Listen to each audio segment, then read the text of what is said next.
Stuff will make you a goddamn sexual tyrannosaurus. Just like me. Maybe we can talk about it. Maybe things we different. Goddamn, baby, one more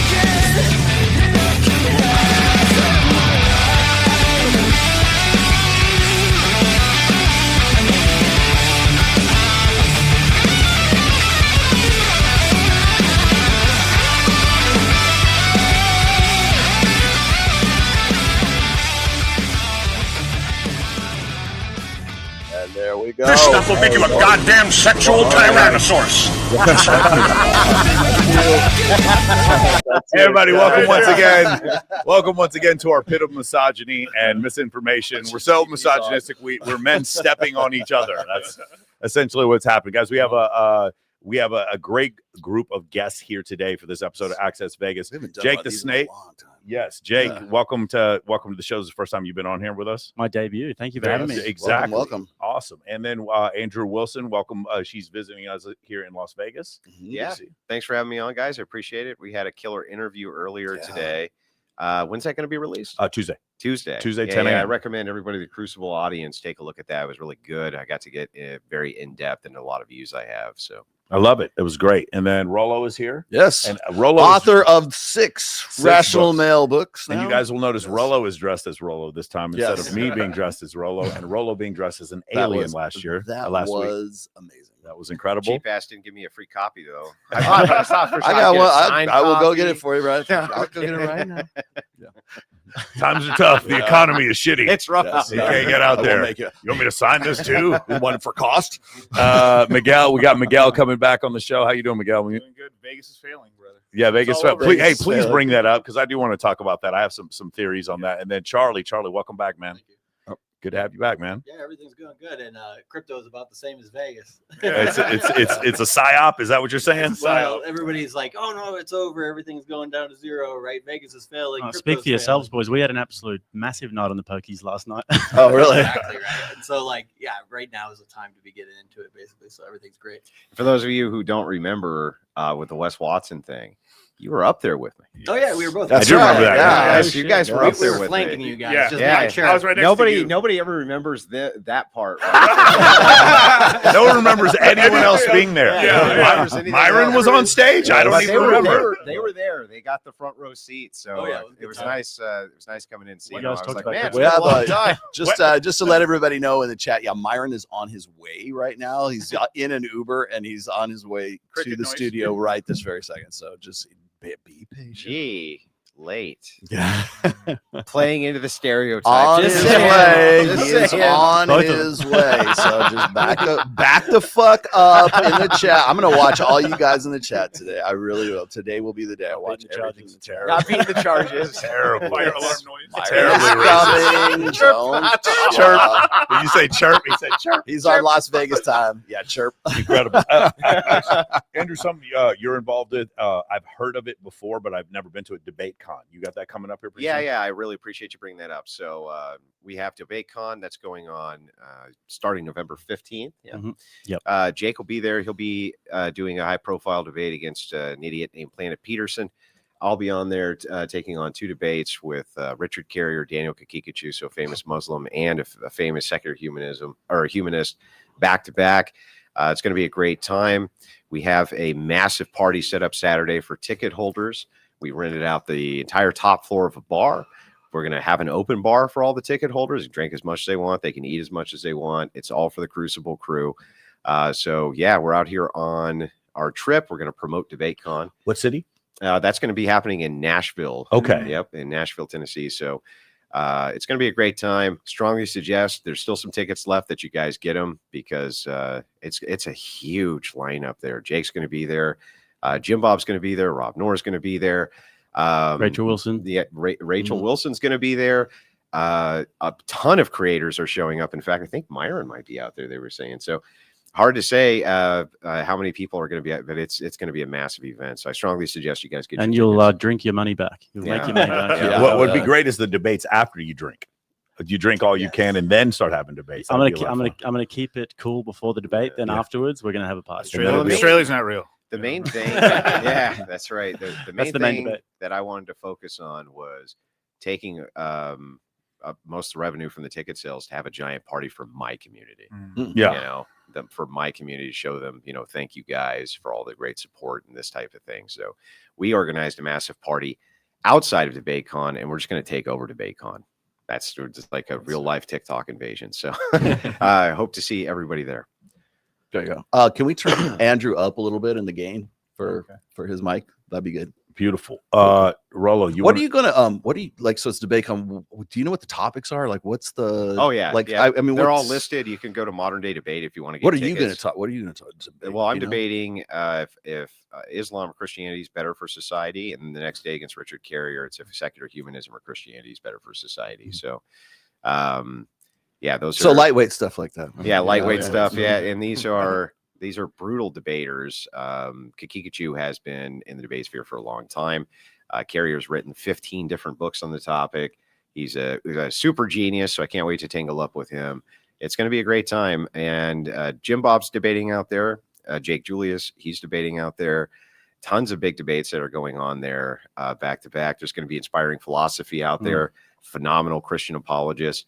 So I'm looking forward to seeing everybody out there. Rachel Wilson's doing a feminism debate. Yeah, with mine's Greg. the same secular humanism, but Rachel Wilson's going to just the feminism debate's going to be great to see the wife up there doing that. So. And are there going to be like panels and stuff, or is it just going to be like 1v1, man? 1v1, yeah, wow. 1v1. It's all day for 2 straight. Seems days. like an arm wrestling tournament, right? You know? They sit right across from well, each other. it is. I mean, He's it is trying a to power tournament, right? Yeah. I mean, that's exactly what it is.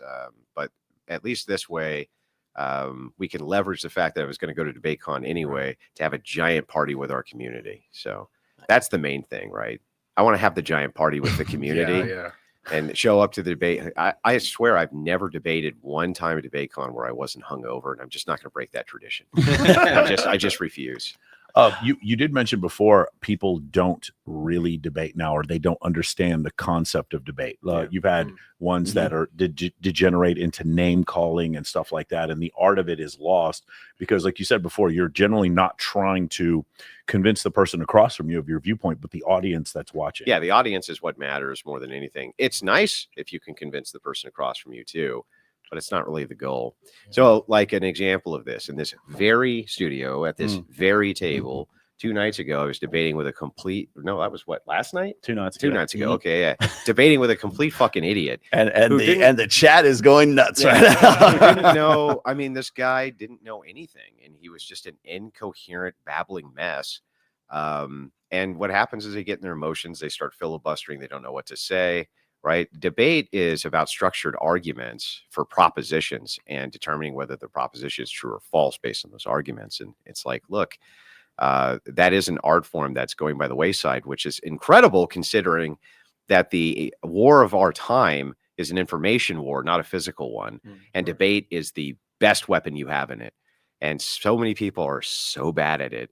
And it's definitely a tool you need, which is also a shameless plug for Debate University. So you need to go over there and get my debate course immediately because it's awesome. So shameless plug there as well. And oftentimes the more mainstream you go, the worse they get at debating. Right. Like probably, I've never seen you guys debate, but all 4 of us would just absolutely take any mainstream news anchor to school right away.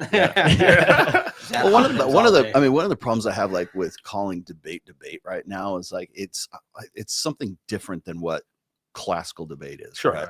Like classic debate was take a subject, take a phenomenon, take a dynamic, whatever it is, and then you have one for and one against, and you're debating whether or not that thing is true or it's false, right? It's not about I'm going to make my opponent look bad or whatever. It's not, I mean, that's why we have like logical fallacies in like classical like logic and debate and stuff.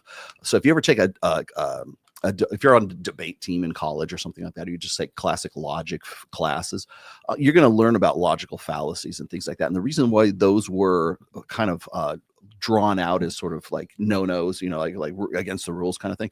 Like you attack the subject, you don't attack the person, right? We all know what an ad hom is. Ad hominem, it's just, calling you're an asshole, fuck you, but the reason why we have those, or we identified those, is because it distracts from getting down, boring down to the point and finding all the details and finding all the stats and everything. Yeah, exactly. And then you've got modern debate, which is this good or bad? Is this a good practice or is this a bad practice? And then it's convincing the audience at that point. Well, it's interesting. There's nothing new under the sun, right? If you go back to Socrates and Plato, they were the original Bloodsport debaters, and they actually were in the street humiliating people. And that's where the idea of the sophist came from, is a certain type of person they're debating, right? And they were engaging in then what was called sophistry. And it was like, haha, stupid. You don't know, you don't understand how to make argument. Like they humiliated them just as bad as we do in modernity. Well, but I mean, like during the debate, though, like the debate, let's just say this, the purpose of the debate was different than what we have. Well, like, and then so you get into like postmodern debate, which is my opponent is a liar and he's on the enemy side and fuck him. But you know, it's basically you're just building a case, and it could be about anything. But they point, but as this is pointed out, the point is to destroy your opponent. Yeah, as this is pointed out in ancient philosophy, what is rhetoric? It's anything that convinces. And so if it's the case that I can convince you by telling you how bad he is and never engage in a single argument, you walk away thinking he is, didn't I win? Didn't I win? Did I win the debate? Maybe not.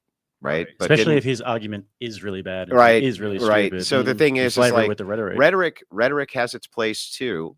But the problem that I think you're pointing out, and it's a great problem to point out, is that it can't all be that now, and that's what it all is anymore. It's all just rhetoric without any political environment, mostly, or like the education. I think that most people's worldviews are indefensible, and most of the shit they say is untrue and it's unfounded and it's really stupid. Kind of and it's propaganda. Yeah, and it's way easier to use rhetoric and appeal to people's emotions than it is to ask about a true false proposition that might hurt a worldview and cause cognitive dissonance. I think it's often also to do with attention span as well. Because if you look at Piers Morgan, what is that? That is just people going at each other with little tidbits. People get their information from TikTok. If you actually want to study a proposition, you have to be able to steel man the other person's worldview and then be able to logically break it down yourself, have a proper framework. And that takes a lot of. So in some sense, like it's the lack of empathy, because basically people need to be able to put themselves in somebody else's shoe to understand basically. And they also they want to understand it like this. Yeah, that's not really possible. Yeah, it's interesting. Like that's a really good point. A lot of times high tier debaters have oppositional worldviews, like in boxing, maybe, or UFC, you might see this. There's a respect that's given between the two of them, because they have to wear the other person's mind like a skin, right? They have to really understand exactly what their position is.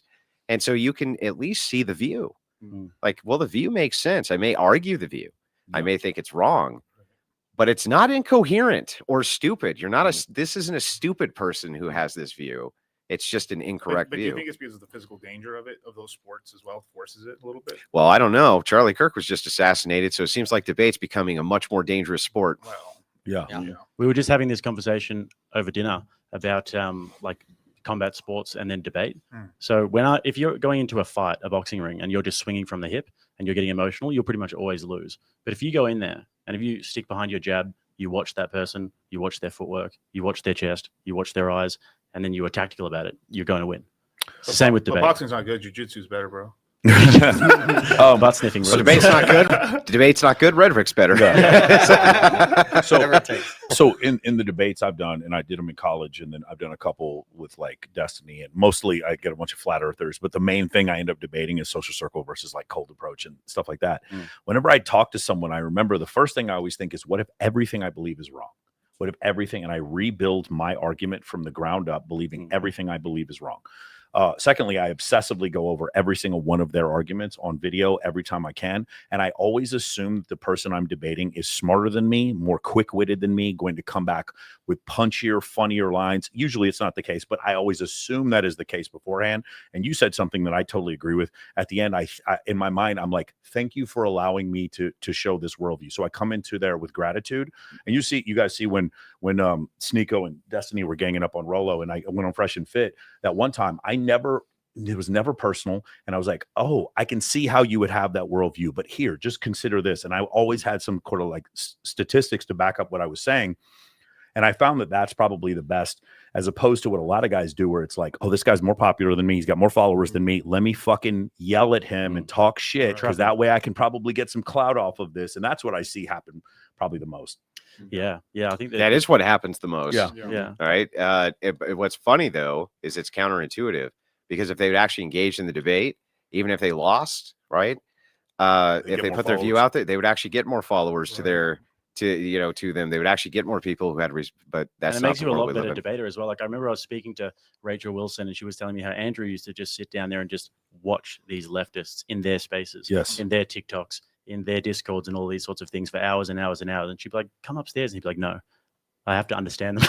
I have to understand everything about them." Yeah. Like he said, like you have to be able to wear their skin, and that makes you so much better a debater. I will tell you one other thing that I did is I would listen to someone's viewpoints on whatever it is, and it didn't matter if it was dating or the astronomy or we landed on the moon or whatever. And I would actually, before they got to their viewpoint that I knew they were going to get to, because I watched them do it at the last 6 debates, I would bring it up and the opposition to it before they ever got to it, so that they couldn't even use it. And so that was a big one. Like I'll give you an answer for one. That's so what you're doing is you're pre-assuming the argument, you're refuting it before we can ever get to it. Right. And what that does, it takes the ammunition out of the gun, Yeah. right? So now what do you got? I've already destroyed all this many times in opening statements. I'll destroy opponents. They have nothing, Beat no strategy. other place to go. I'll tell you one of the ones I did that made people furious is I debated John Zerka on whether or not the earth was flat. Oh, here we And go. I started off with the presumption. I was like, God. nothing I'm going to say has to do with NASA, photographs from space. All of my proofs are going to be done by normal people standing on the surface of the earth in fake places like Australia. Yeah, but like I said Totally fake, by the way. yeah, totally fake. But I when I said that and they realized they couldn't use NASA is a lie, the moonlight, when I took 70% of their argument away. I got the most hateful comments in the chat. How dare this guy? What's he talking about? Can't talk about NASA, because I knew that's where the majority of they misunderstand. For instance, I'll give you an example. NASA makes composites of like several different photos together, and they composite them on grayscale, and then they color the photos afterwards, just because some of these nebulae don't appear in the visible spectrum. Mhm. And so you show them later. Well, all the flat earther or the moon landing denier here or space is fake guy is composite, fake. That's all they hear, and then they don't go there. So seeing their argument or studying their Well, argument, they have beforehand. hundreds and hundreds of thousands of these, by the way, that Yeah. that are publicly accessible. Yeah. And you can use basic software to Yes. light them up. And while it is true that there are artists who make them far more flavorful, Sure. okay, that is 100% the case. You can see there's actual images there. Yeah. And so, I won't get into it too much more than that, because otherwise every flat earther and their brother will come after me, and I'm just not interested in the flat earth. It's so I have hard. all the concerns in the world that I'm after. In terms of the That debate, is though, not one of them. I reckon that's one of the most interesting parts of debate is actually tactics. Yeah. Because I do the opposite sometimes. So I was debating a left or right, like which is more dangerous in terms of political violence the other week. And I kind of intentionally made it look like I didn't really know what I was talking about in terms of facts and studies in the opening statement, because I didn't want him to have time to prepare for when we were in the opening dialogue. I knew he was going to pull out the studies. I just knew it was coming.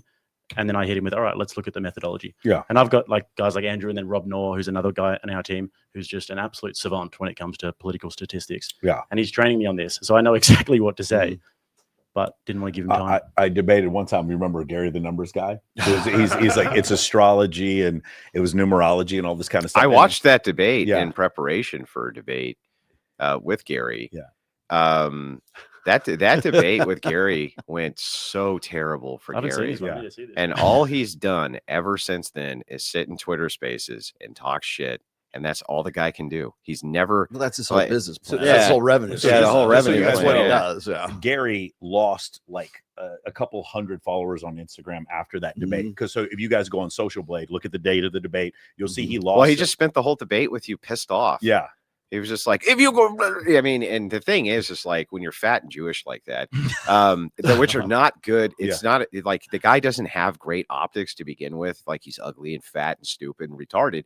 So when he's spurting out against a guy like you, who's not fat and ugly and stupid and retarded, they look ridiculous. Yeah. And so I always imagine him when he's in the Twitter space that he's in like an oversized chair for his fat ass and he's flailing his arms. You know what I mean? And another thing and another. That's how I always envision the guy. You ever seen the South my Park head. poo bag Yeah, episode? totally. Yeah. Where his mum has to bring the poo bag and he's Yeah. playing his game. Yeah. He's got the pimples on his face. So anyway, the tactic I was going to bring up is he would say something which was completely false, and I would literally look at the camera and I say, "This is just for the audience. This is called blah blah blah fallacy. Yeah. You see what he's doing here? He did this, and then he did it, and then I would return back to talking to him, but I would like stop with like being a narrator, be like." As you guys can see, he said this a few minutes ago. Now he's changed to this.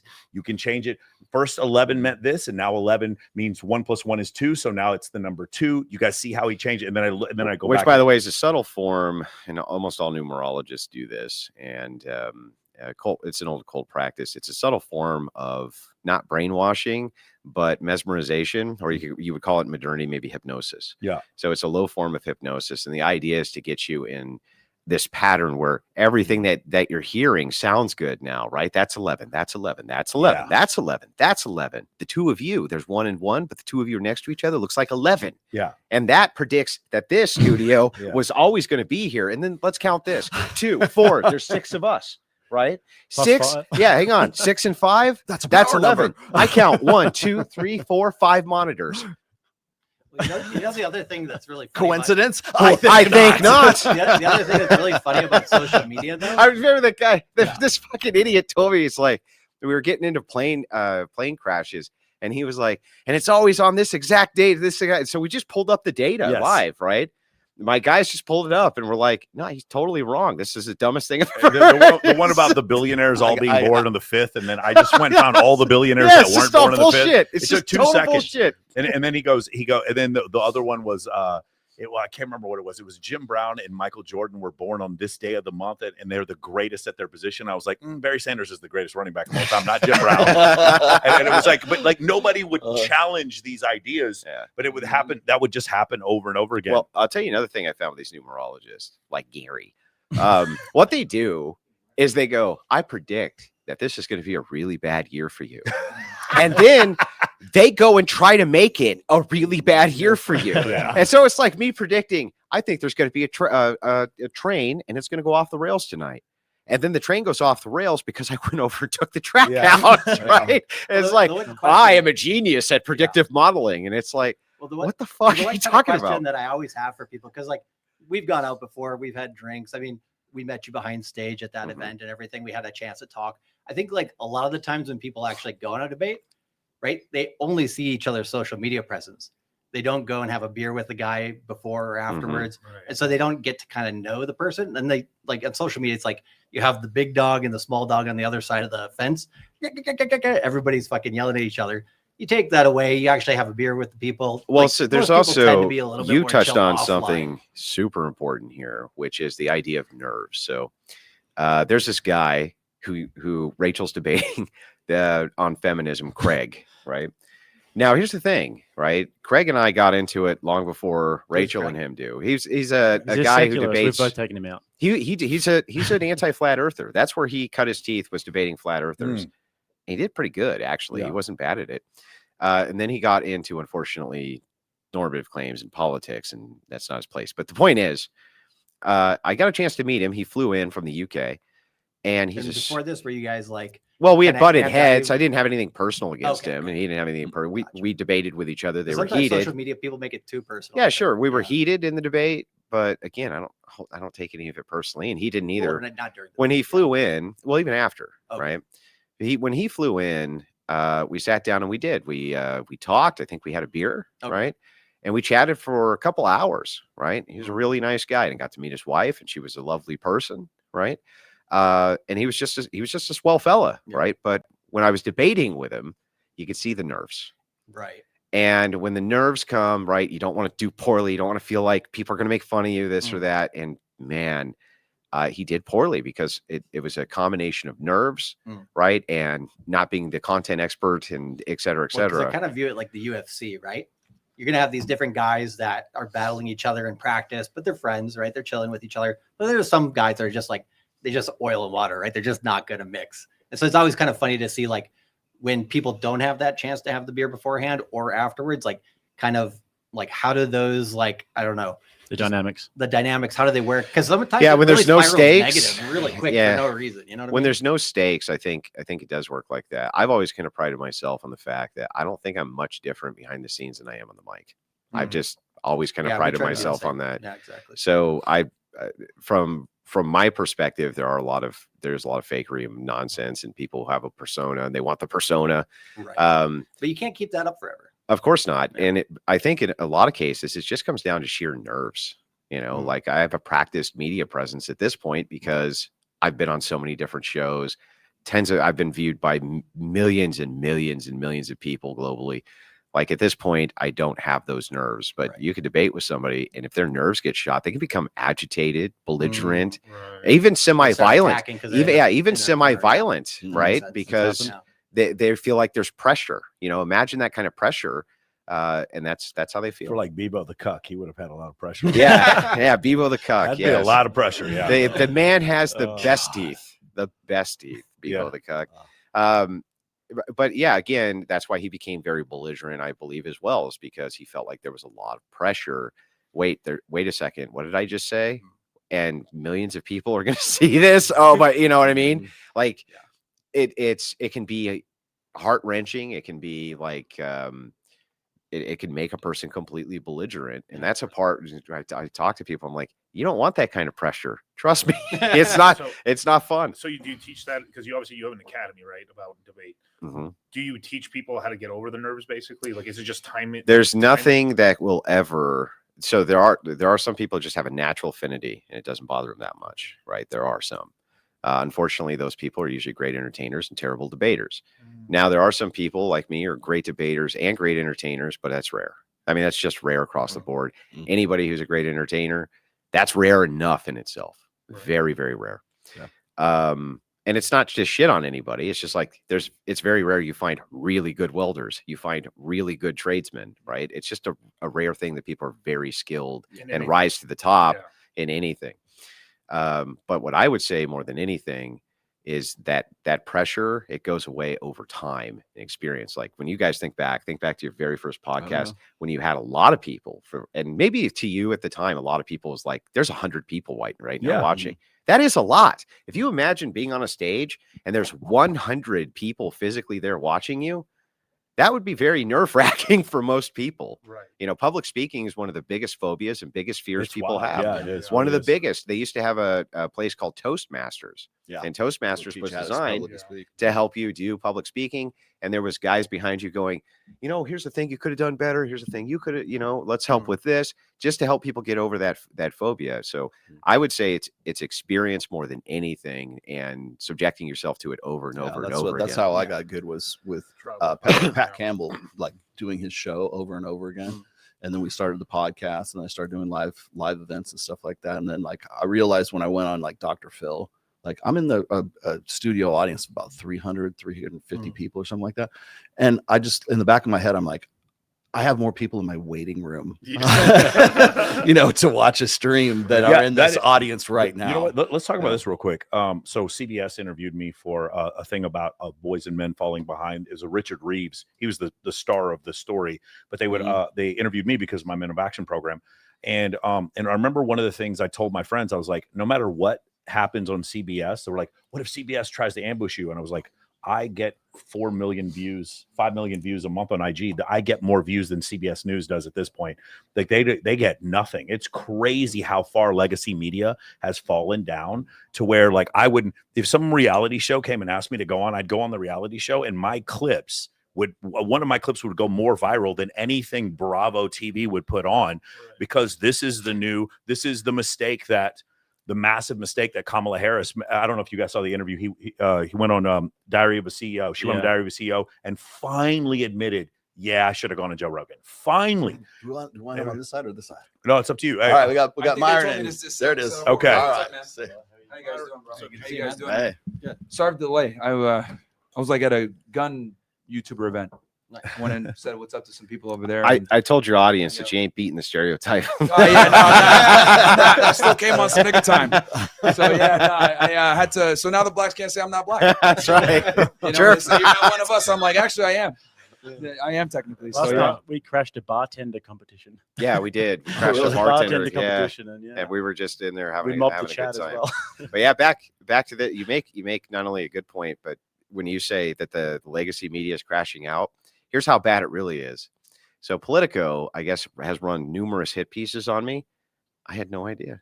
Oh yeah, same thing. Like I literally had no idea. So this going back like 2 years, they've been writing hit pieces on me. And I didn't even know. because Nobody in my their audience SEO even knew that their this was SEO is so terrible. So it's like, really? Okay, well, I guess nobody saw it.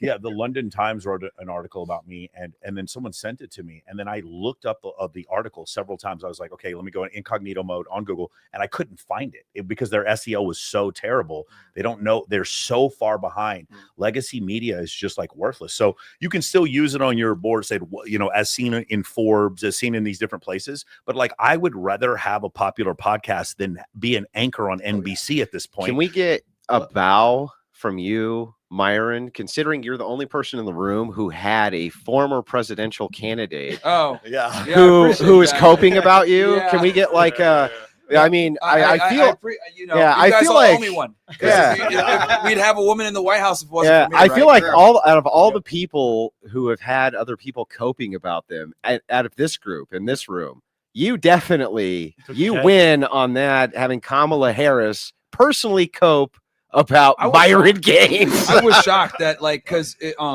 you know, someone sent me the thing and they're like, dude, she wrote about you in her book. I was like, what? And then, like they sent me the excerpt and I was like, and he sent it to me and I was like, what the hell? And I you know, I ended up well, I won't say that. I'll tell you guys off camera who sent it to me, but so here's a funny thing. yeah. You guys remember before the election, I brought this up several times. I said African American and Hispanic men are going to start voting Republican. Yeah. And I literally, what did I call it? Do you remember what I call the effect? Oh yeah, the Myron Gaines. I effect. literally Yeah. called it the Myron Gaines effect. effect. Yeah. I said Yes. what Myron, because we're talking about social conditioning. It's like Myron and people like Myron were making it comfortable for African Americans to say, hey, maybe I don't want to vote for the party of Glorilla and Megan Thee Stallion. Yeah. Maybe I do want a wife. Maybe I do want faithfulness in the home, and maybe I want a family. And I said that, and then what happened?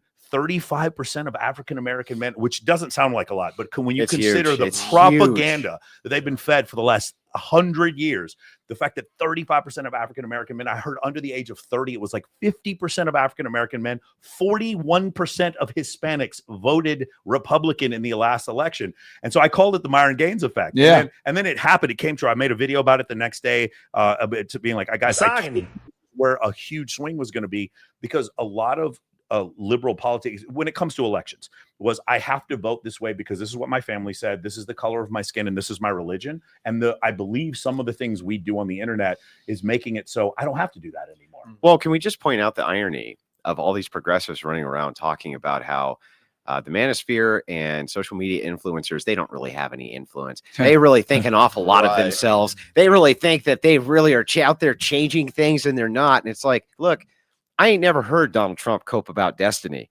but I can tell you for sure that Kamala Harris coped a lot about Myron Gaines. you know, It's like, That's well, pretty funny. there's, Well- you know, here's the distinction that I can see is like, obviously there's an effect in culture if the person running for president is blaming the loss on a social media influencer. Well, I mean, the first thing they said right after the loss was, "Oh, we don't have anybody on our side like Joe Rogan." That's W's in chat for Myron, by the Jordan way. Peterson, Appreciate that. or who was the other guy? Theo Vaughn. Theo Vaughn is not red pill. Yeah. But they wanted to.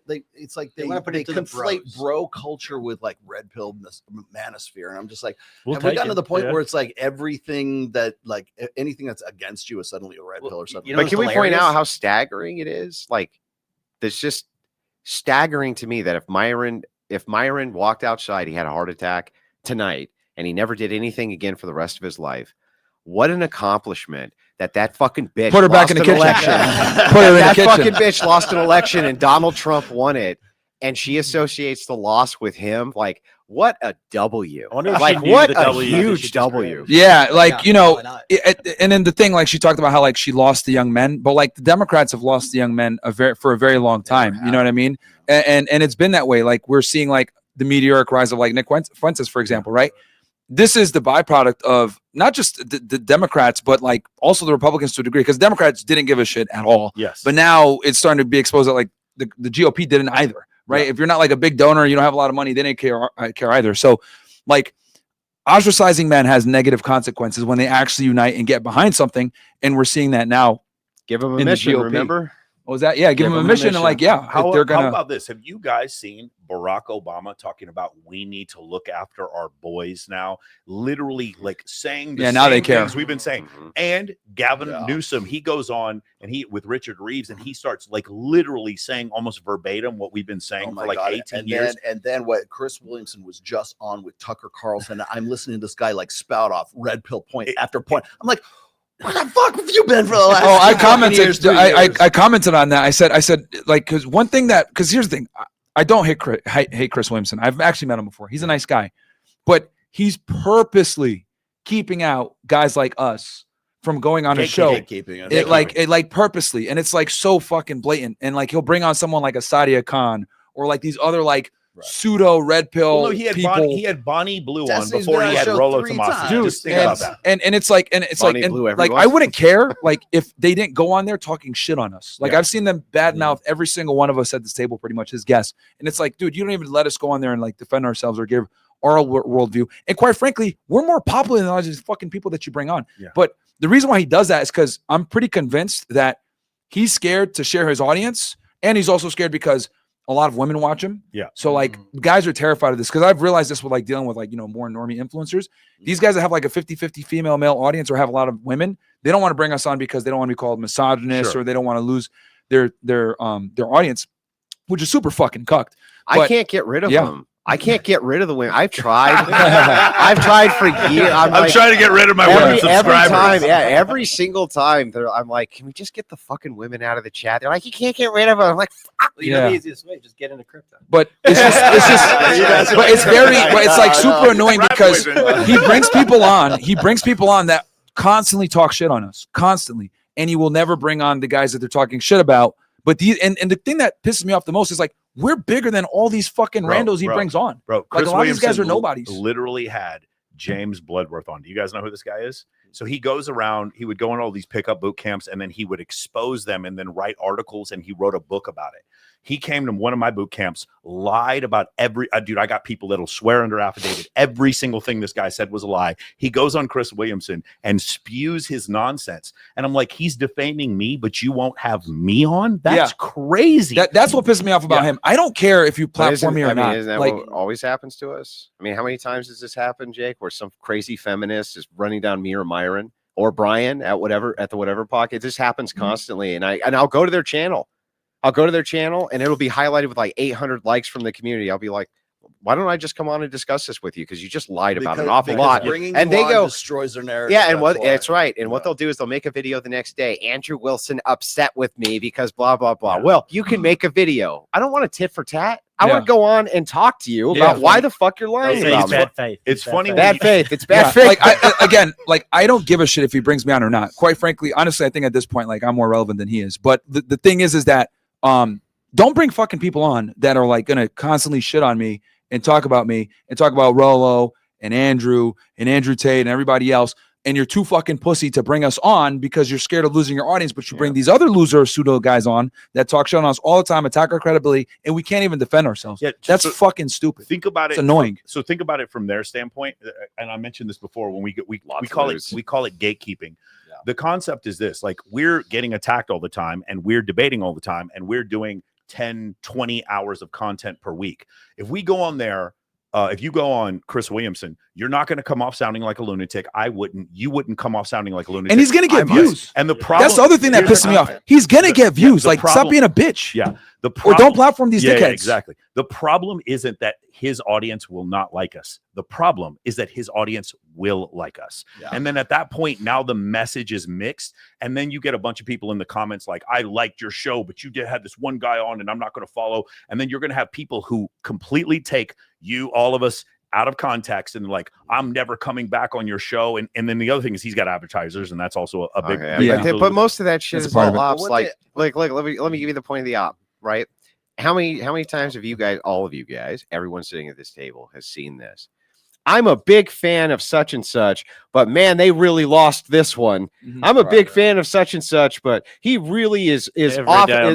He's really out to lunch on this one.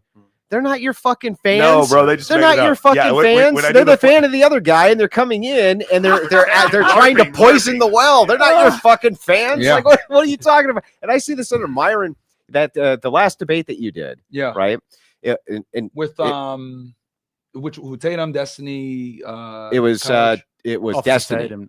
It was the Destiny. Well, and the Tatum one too. Yeah. Same thing. Yeah. I used to be a big Israel. fan of Myron until this debate. Oh yeah. I used to be a big fan of Myron, and then I saw this debate, and now I hate him. You know, and now I'm not a big fan. I'm like, this fucking guy's been talking about this for the last year. It wasn't this debate that changed your mind. They're op chatters, right? They're there specifically to poison the well, change the narrative. So I don't believe any of that shit anyway. I always laugh at these people. I always think it's so funny. I was watching Rob Henderson not too long ago, and I forget the name of the chick he was on. He's a evolutionary psychologist guy that I follow quite a bit, and he mentioned me by name, and he was like, "Oh, there's this Rollo Tomasi guy. I guess is the rational male." Blah blah blah. I don't know much about him. I have him on mute, on Twitter. But let me tell you, for the next 45 minutes, all about yeah. Do you like? And you have a doctorate. You have a DR. And here's the thing: like, you two guys, look, I can see why they must say, "Okay, Myron's really this guy's a Nazi, whatever." All right, fine, don't platform me. But like, I don't know why they don't platform you guys. You guys are clean. Like, you guys are far. Reputation. You know why? Because we're not. Well, hang on. I'm not. Ecosystem. Look, I'm sorry. I do get platformed a lot in the mainstream. I do. Right. So I'm not part of the they won't platform. Well, what they'll do is they'll take our ideas and run it right up to the gate, and then they'll pull out the stuff that they like, and then they'll say, "We can't. Look at what we made." I think it's because you reach a threshold in audience size where you can't be ignored. Yeah. And there's nothing that they can do about that. Myron, they sent him off to the depths of the abyss, thinking that they were going to get rid of him.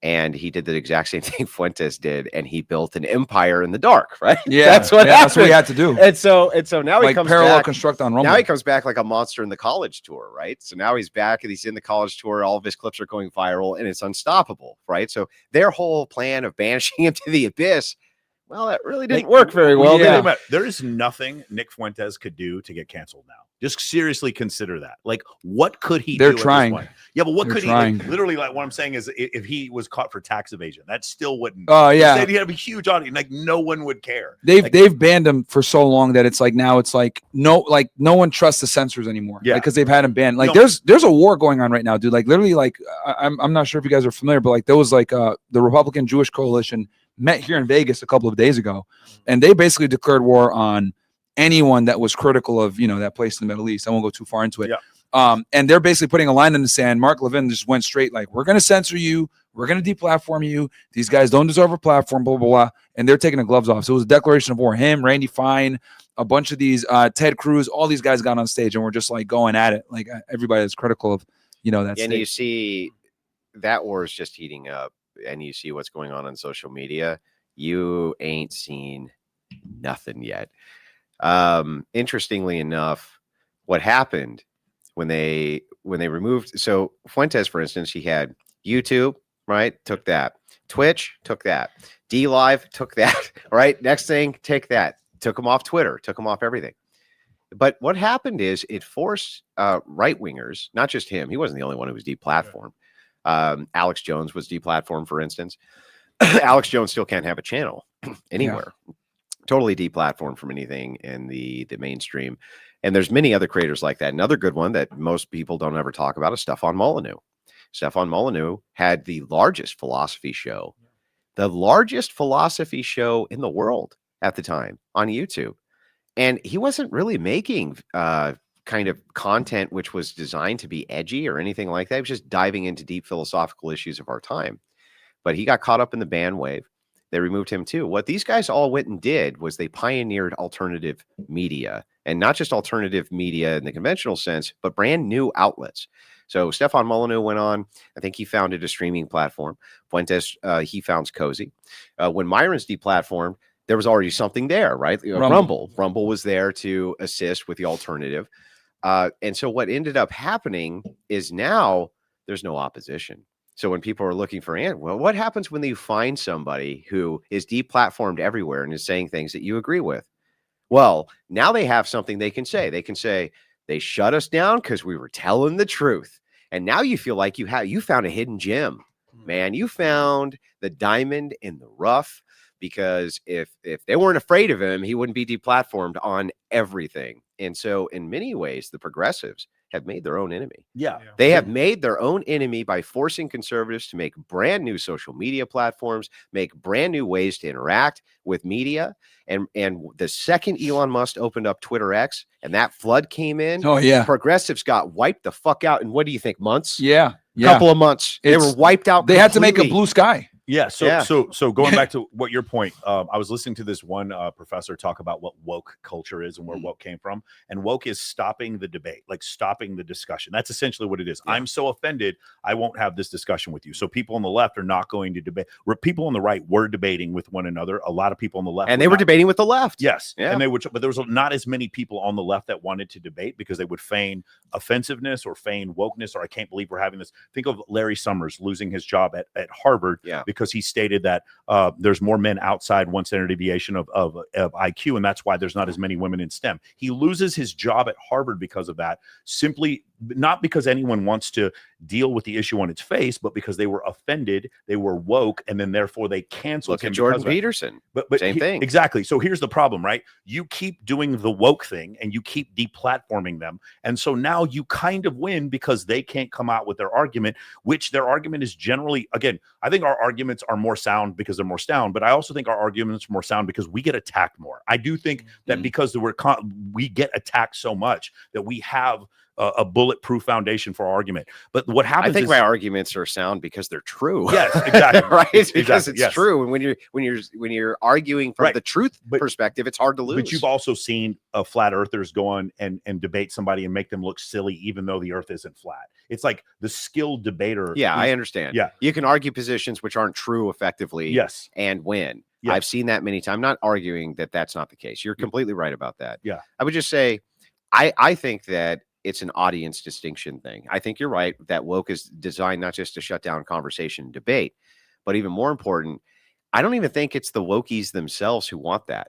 They seem to actually want to engage in debate. The Twitch sphere, they want to engage in debate. The Destinies of the world, as Myron knows, they want to engage in debate. He's one of the few. A lot of these people do. They're terrified of their audience.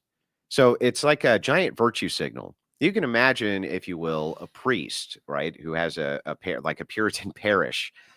Maybe he wants to have a drink with his kid, but he can't because the optics are so bad, right? Yeah, just like a celebratory, oh, congratulations or something like this. The optics are too bad. They can't. Andrew, that's an interesting point because, like, I've always thought to myself, like, why? Because I've always thought, like, okay, their arguments are weak. They're just scared to talk to us, right? That's why they come up, like, because what do? You're a Nazi. I'm not going to talk to you. Audience You're a fascist. I'm not going to talk to you. Yeah. But that's a good point where they're scared of their audience too. Yes. Where even talking to someone or debating someone with a different viewpoint is so heinous to them. Like, Mehdi Hassan. Yes, he did the 20 verse 1. I don't debate fascists. Yeah, that's it. What? Well, but what is Like- that except a virtue signal? He's signaling to his audience, yeah, I'm on your side. I agree with you. These people are too heinous to ever be in my distinguished Mehdi Hassan presence. See, there I am too distinguished for people like these low-tier Nazis to come in on here and discuss the issues of our time. Their audience is making that demand. Your audience is opposite. So what Myron's audience will do is they're demanding that he engage. Yeah. His audience is like, get him. Get that fucker.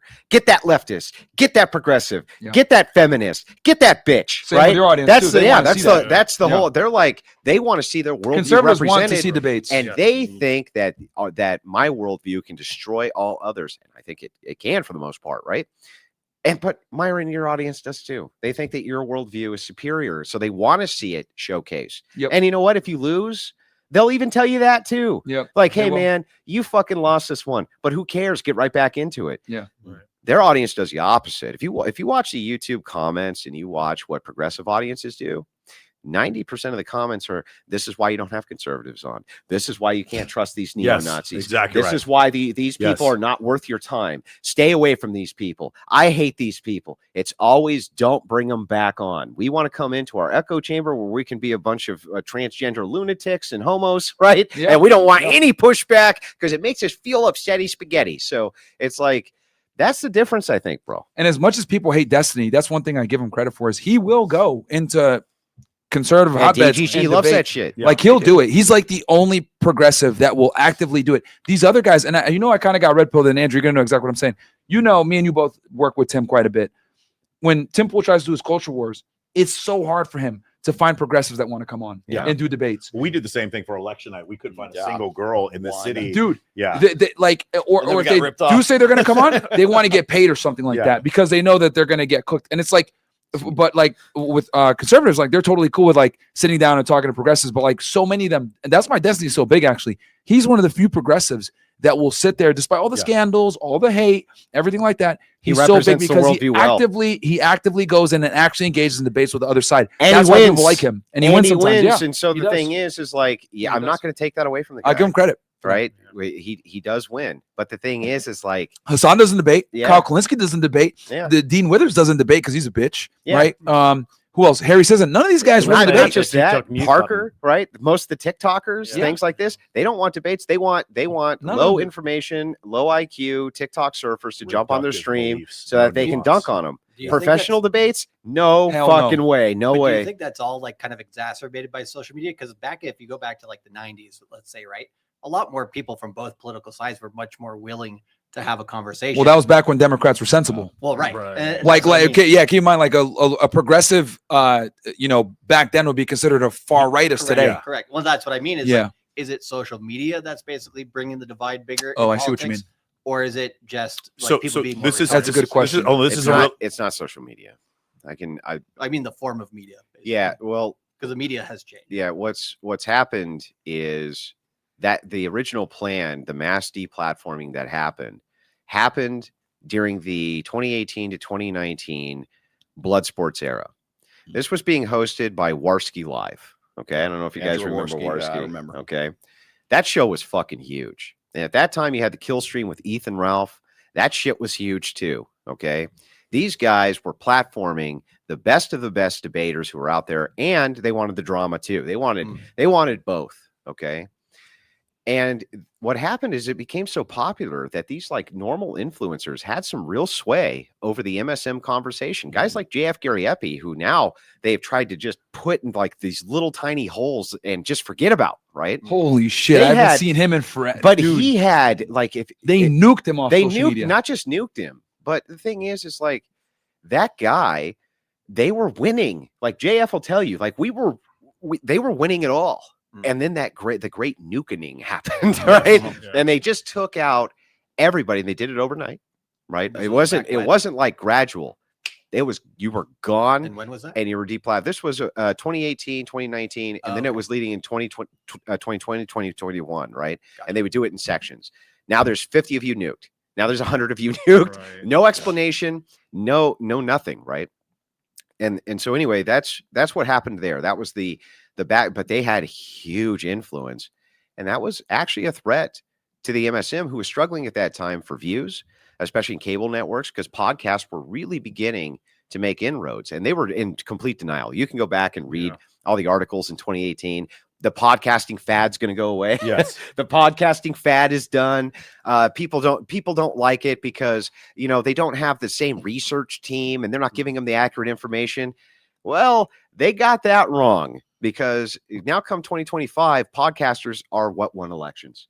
Yeah. And how do we know? Yep. Because we have Vice President Kamala Harris, all Talking right, shit saying about that a Biden. podcaster destroyed her career, and then you have the entire MSM saying that Joe Rogan made Trump's career. So Yeah, the so- thing yeah. is, it's So- like so- That was a big mistake. I agree with you that she didn't do So Rogan. let me talk about that. Big So mistake. He goes on Diary of a CEO, and he's not very far right, but he's like he pushes back when she's like, well, Joe wanted things that were unreasonable, and I'm like, no, he's like, no, you messed up. Like if I was working for you, you would have gone on that show and other shows. And she says, then we found out later that he was a Trump supporter, and I'm like, what the fuck does that matter? The idea that she thought that Trump wouldn't have given her a fair shot. Again, it's what is it? It's woke. It is essentially, I am this conversation because I'm a progressive. This conversation on its face is beneath me, and therefore I cannot have it. I will not engage in your conversation. but who's that for? For Because her, it can't be really for her, because engaging the conversation is going to bring in people who agree with her. Yeah. And expand her. So it's for the existing clientele. It's all a virtue signal to the existing clientele. And that's what the 2018 blood sports era taught us. Yeah. And what it taught us is if you have too much influence and we nuke you off, that works. And so progressives have been sticking with what works. As long as you're beneath them As long as you're not on par with them, they can neo-Nazi you out of the building, right? Whether you are or you aren't, right? And almost nobody is. But you just wrong think neo-Nazi, they'll neo-Nazi you out of the building. That worked to get rid of. So they felt like they had no opposition. They didn't realize it was all building up in the background. And if you go back to Trump's original election, when they were saying the disenfranchised voter, the unspoken majority is really going to come out, the MSM scoffed and mocked them. That man doesn't exist, Myron. Yep. He's never existed. He's made up. He's fictitious. He did exist. And they were operating the backdrop, and these guys were all talking to those people, and they're all coming back. Now they're all coming back, and it's like, and there's going to be hell to pay. And I'll tell you this too. You want to know something else? Like all those people that you mentioned, a lot of these guys were white nationalists. A lot of these guys had white identitarian viewpoints, and they got fucking banned. And then people say, Myron, why do you defend white people so much, blah, blah. Well, the reality is like they can't speak their mind. How is it that Tariq Nasheed, Dr. Umar Johnson, all these guys run around and they're black nationalists with zero consequence? But if someone comes in and says, hey, white replacement theory is real, banned. You're a neo-Nazi, you're a white nationalist, you're evil, etc. Why is it that, every other group of people can practice nationalism and, loving their race and everything else like that? But if a white dude does it, we got to get this guy out of here. He's a neo-Nazi. And this was done. Because all those people that got banned that you mentioned, like during that era, the Nick Fuenteses, the Garepis that you mentioned, Jared Taylor, who else? Richard Stefan Molyneux, all these guys. The Spencer thing was different because he was an MSM darling, and then what happened with the whole like rally thing, in Charlottesville. Charlottesville and January 6th exacerbated it. The Charlottesville thing took some of them out. The big thing was the bottom line is like if you had any viewpoints is like with white identity as a white content creator, you were on the list and they're getting rid of you. That's why it's making such a resurgence now. What's funny is like that wasn't even a requirement. Like there was guys who were getting nuked who actually weren't. Less than that, and they were just all that they were is they had wrong think. They just had wrong think. They weren't feminist enough. They weren't this enough. Twitch politics did the purge. True pro. Yeah, exactly. Big Christianity people were also getting banned because of their anti-abortion stances, their abolitionist stances. So it's like it was across the board. Yeah, the right was getting destroyed from the left's view, and because this works so well, the audience signaling of keep them deplatformed, that entered into the narrative, and they've been practicing that, and now it's a failure, and now it's all coming back. And it was Elon Musk. He flipped a switch. Well, let's talk about the biggest one. I think in part Elon Musk bought Twitter because they took away the president's social media account. I think in part he saw the threat to what they did. I think that's the biggest uncancellation of them all is him being reelected. You want some tinfoil hat shit? Let me give you guys some tinfoil hat shit. Let me give you my Elon Musk conspiracy theory. Okay. No. You know how there used to be a narrative, the prevailing narrative, that the reason that the like uber wealthy and uber rich do all the weirdo shit, they wear the goat mask and they do the occult stuff, is because they're fucking bored. Yeah. Right. Mm-hmm. And that's it. They're just fucking bored. They're not actually weirdos and this and that. They're just bored and want something to do. So they play like the let's hunt the guy in the forest and shit. Yeah, right. Hard target. But what I think, I picture in my mind, exactly. I picture in my mind that Musk is sitting on his couch somewhere and he's like, I'm bored and I'm just going to create a lot of fucking chaos for fun. Like he is that kind of guy. Like he thinks to himself, we could go out and hunt human beings in some like African nation, like some of these rich people do it in Cambodia now. Yeah, or we can go do like the pedo thing. Yeah. He's like, I'm not going to do any of that. I got a way to introduce maximum chaos for the largest, most powerful nation in the world. And all I got to do is buy a single platform. And he just flipped the switch and went, haha, and just kick back and just watch the chaos. Now, maybe I'm wrong. It could be 100% wrong. But in my tinfoil hat filled brain, that's the way I think of it. That Musk just went, watch this shit. And I think like he also behind the computer that really wants to do that. Kind of stuff. He also understands that Twitter is the number one like political app. Like, so him buying it would give him an enormous amount of stake in the coming election. Because people forget he was a Ron DeSantis supporter at first. Yeah, like DeSantis launched his whole campaign on Twitter with the X Space and all this other stuff, and he ended up failing. And then he got behind Trump, obviously. But I think him buying Twitter, a big part of it was having influence within the election. And then obviously he was in the administration for like 6-7 months, is basically like the second president with Doge and everything else. Obviously he walked away from it because he had lost so much money with, you know, Tesla and everything, all his other stuff, death threats and everything else like that. So he had to step away, and then him and Trump had their little riffs. But I think he did it for, you know, political reasons, to have some type of influence, but also, probably to see some entertainment as well. I got to get to super chats. When you do it. Okay, PayPal so let me, Mafia. all right. So the super chats basically focus on one thing. They want to talk shit about you and CGA. So here's it. Question for Andrew. Big reason why the red pill doesn't give prescriptions is because we would feel morally responsible.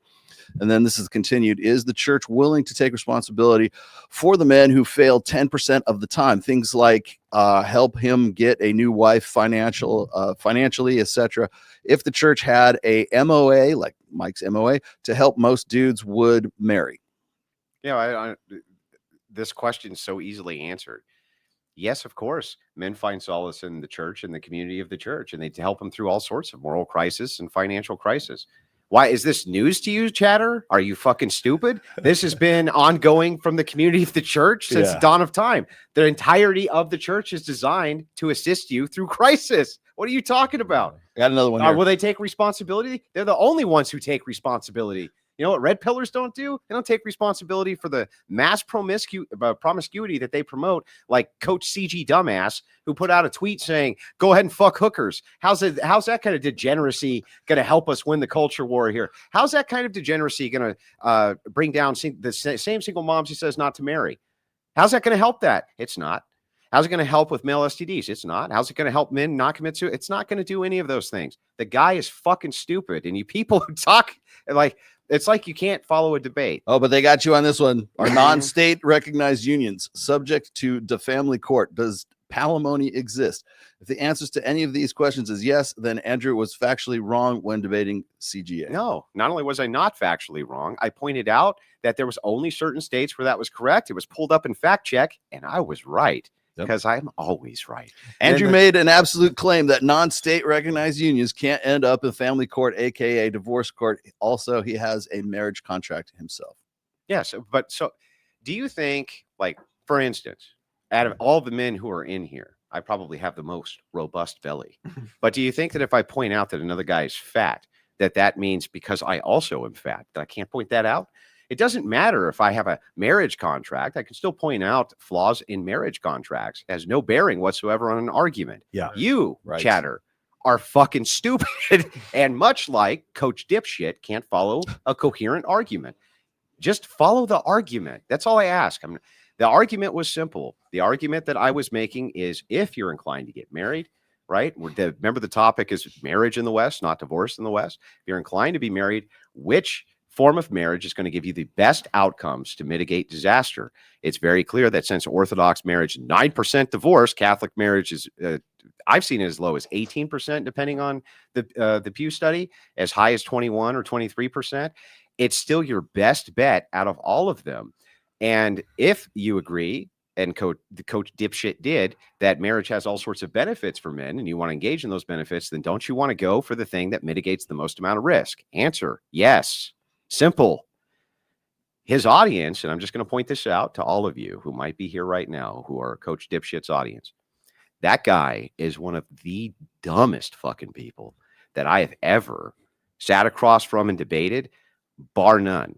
And I have no expectation that anybody who's following him is any different. Just want to point that out. Beautiful. Boom. Boom. Debates have never been harder to organize. We struggle to find anyone willing to debate people like Andrew, Myron, etc. Credit to Destiny for being one of the few willing to debate. Well, yeah. And I know this because Tim Pool has a really hard time casting them to come on and do his culture war. Like, or they want to get paid, they cancel last minute, they always back out. It's they're pussies, dude. And tell that guy, instead of sending in super chats and wasting my time with his dumbass straw man, to just call into my stream and I'll just debate him directly and make him look as stupid as I did Coach Dumbass. That's easy, right? And he's not sending in enough anyway. Crucible Crew. Crucible You're gonna Crew. shit post, it has to be Yeah. 20 bucks. Crucible Crew, drown out all of Red Pill dipshit CGA's audience with actual cash. This was good because we talked about this one already. Thank you for interjecting. Let's see. While we have Myron and Andrew, what do you think about Sartain's statement? You don't need to sleep with 50 women, but you need 50 women to want to sleep with you. Building attraction / pre-selection. We just talked about this. It's a fair assessment. Yeah. Yeah. I mean, I've said it many times. Like that 50, like people are so stuck on the I know. number. They are. That's your crazy. vasectomy for me. It's like so crazy how like people like take it and it's like, oh, well, I'm at 49. Okay, sorry, babe, can't get married. Like, no, it's like I say that. So I just want guys to be in a position where they understand female nature and have the red pill awareness to navigate dating in the marriage marketplace in an intelligent fashion. Now, some guys are high IQ. They could figure it out after one girl. Some guys, you look at like Nick, he's a virgin, understands females, great. But let's be honest, most dudes are fucking stupid and retarded. And I like, as much as I say men are women are stupid, Like a lot of you Coach's motherfuckers are retarded too. Like a lot of guys, they need to get their hand burned on the stove. They think that their style of game works, simping on women. Because when it comes to dealing with women and attractive women, a lot of guys have fucking egos. Yeah. So they'll think, even though their methodology isn't optimal, they think it's the best methodology. Yeah. And what's up happening is they have to make mistake after mistake after mistake to realize, oh, this doesn't work. Then by then maybe it's 10 girls, 20 girls, 30 girls, and it takes them that number to figure it out. But if you're a higher IQ guy, you can figure it out after just a few. Now, my thing, and I like that where it says you need at least 50 women to want to sleep with you. Yes. Like ideally, look, if you could figure it out after 20, 30, whatever, or less, the less the better for you. But the reality is I just know most guys are stupid. Yeah. So I have to go off the lowest common denominator since most people are retarded. Well, and remember that I made the counter argument of value when me and Myron discussed this on his show. So my argument, my basic argument against this is just that I don't give prostitutes or promiscuous women, I consider that of no moral value. And what I don't want is a normalization that there is moral value there because it's useful for men to use them to wipe their dicks off to understand female nature. I don't want to ascertain any moral value that way to these types of women. So I do think it's a better proposition that Sartain offers just on this particular point when he says it's important that they want to sleep with you, not necessarily important that you actually sleep with them. That's no, I mean, I can definitely see that perspective because at that point you built yourself up. But to get that position where they want to sleep with you, you had the traits to be attractive in the first place and the pre-selection. So like, because the thing is with guys, like women have this superpower. One of the few things they can actually do right. They have a fantastic ability, this uncanny ability to like detect when a guy has women that want him. Yes. Like they can just feel it when they talk to you and your mannerisms, the way you behave, the way you convey yourself. They're like, oh, this guy's getting laid. Okay. So, but in order for you to get that confidence, it's very difficult to do it without actually getting laid. Like some guys can exude it without getting laid, but most guys are going to need to actually be getting that real repetition and really getting these women to be able to exude that nature, that feeling that the women can get off that they can notice. Let's go back to your high IQ comparison. I think Dave Smith is high IQ, and I think Steven Crowder is high IQ, and I think they both made a mistake by not getting a prenup. Steven Crowder, we can see obviously. And then with the Dave Smith thing, he was on your show, and he goes, "The rest of you guys need a prenup." But I don't need a prenup because my wife is never leaving me. He said this on the show. No, I totally understand what you're saying. And he was not joking. He goes, I understand, but you don't understand. My wife is so in love with me. I don't need a prenup. You guys need a prenup, but I don't need one. And I'm like, oh my God, bro. So here's the problem. The thing is, there's the software update of social media. There's the narcissism that's been developed by social media, dating apps. And then additionally, people can develop mental illness late in life. You don't know. I've also seen a situation, and we've had discussions about this, where people put on 100 pounds of fat and their brain doesn't work right anymore. And so that's another thing that can happen. So that woman that or you're they're with, just on the wrong medication for a bum knee. Yeah, there you go. They're on the wrong medication for a bum knee, and the wires get crossed, and they become a different human being overnight. Yes, of course that happens. One thing, and poor Steve, the guy did it right. He did it exactly right. He did exactly what he was supposed to do. He had a Christian marriage, married a virgin. He himself was, right? They had a beautiful family. He did everything right. And the thing is, though, is that the sewing circle Christians got in his head about what he was supposed to do in his marriage, what he wasn't supposed to do in his marriage. And because he thought he did everything right, he ended up getting really fucked by the bad advice. And that's the thing about the red pill advocacy that I always say is good. It's a descriptive packet, right? It's a descriptor of things, not a prescriptive packet. Yeah. And if he had had access to that descriptive packet before he had gotten married, what had happened with him and Hillary Crowder would not have fucking happened. It wouldn't have happened because Sartain's right. He is high IQ. And the problem is that shit was not, you got to remember for our generation, mine and Crowder's, that shit wasn't available. There wasn't anything like that. Yeah. It wasn't there. You had to go looking for it. Like Not only that, but actively. even if we went looking for it, it was hard to find. Yeah. You know, it was easier to find. This whole It red was pill easier to stuff- find money Dude, laying this- in the street. literally we like don't advertise. Literally not even Yeah. what 5 years ago, this red pill stuff was still very underground. Yeah. That's Like, why they very hate it so underground. much. All the feminists hate it so much. Yeah, you that- want to talk underground? I'll tell you, Drug 20 years of junkies. underground. So like when I say like the people really get stuck on the 50 number, I just want guys to understand female nature. How you get there is up to you, but I understand since most men like need to bang their head on the wall a few times, it might take them 50 to figure it out. But if you can figure it out in less, fantastic. Because the ideal situation is to get with a female that isn't a 304, that's going to respect you, that's going to follow you, etc. Because I just understand that religion, unfortunately, it will keep some women in line, but it won't keep others in line. And I saw some of the debate that you and CJ were having, where you were saying, "Look, I understand that marriage is a institution that's dangerous in today's day and age, but this is why we need to remove the state, make it religious only, because religion is a very good buffer on female hypergamy to shame them, right? Because you have the Social, community, the and social you have force. these social things that keep women in line. And if if you're able to kind of like fix in that way, that's great. Because I've said that before too. Like, if you want to go ahead and get married, just do it religiously. Don't do it with the state. Yeah. And then adding the component of shame and community, that will make them want to stay in the marriage more. And along that's with one way to combat. along with propaganda. Yeah. And the basic That's one way to idea, combat the the situation we basic have today. idea too, the idea is, well, that's some possible future. It's like, no, that's right now, right this second. The Orthodox and Catholic churches are keeping families together by doing this, by having the social ecclesiastical authority to help govern people's marriages. And they do a good job.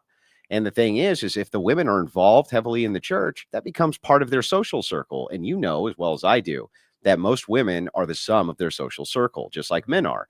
And divorce as a social contagion, right? And leaving your man, social contagion often. If you're around a woman who's divorced, what happens? She starts telling the other women, Absolutely. get fucking divorced. It's literally cancer. It's cancer. Yeah, it's a social contagion. So the churches right this second, the traditional churches are assisting men with this. And if it's the case that you want to get married right now, there's nothing valuable about secular marriage. It's totally garbage. It's always been fucking trash. And it was always going to lead to this.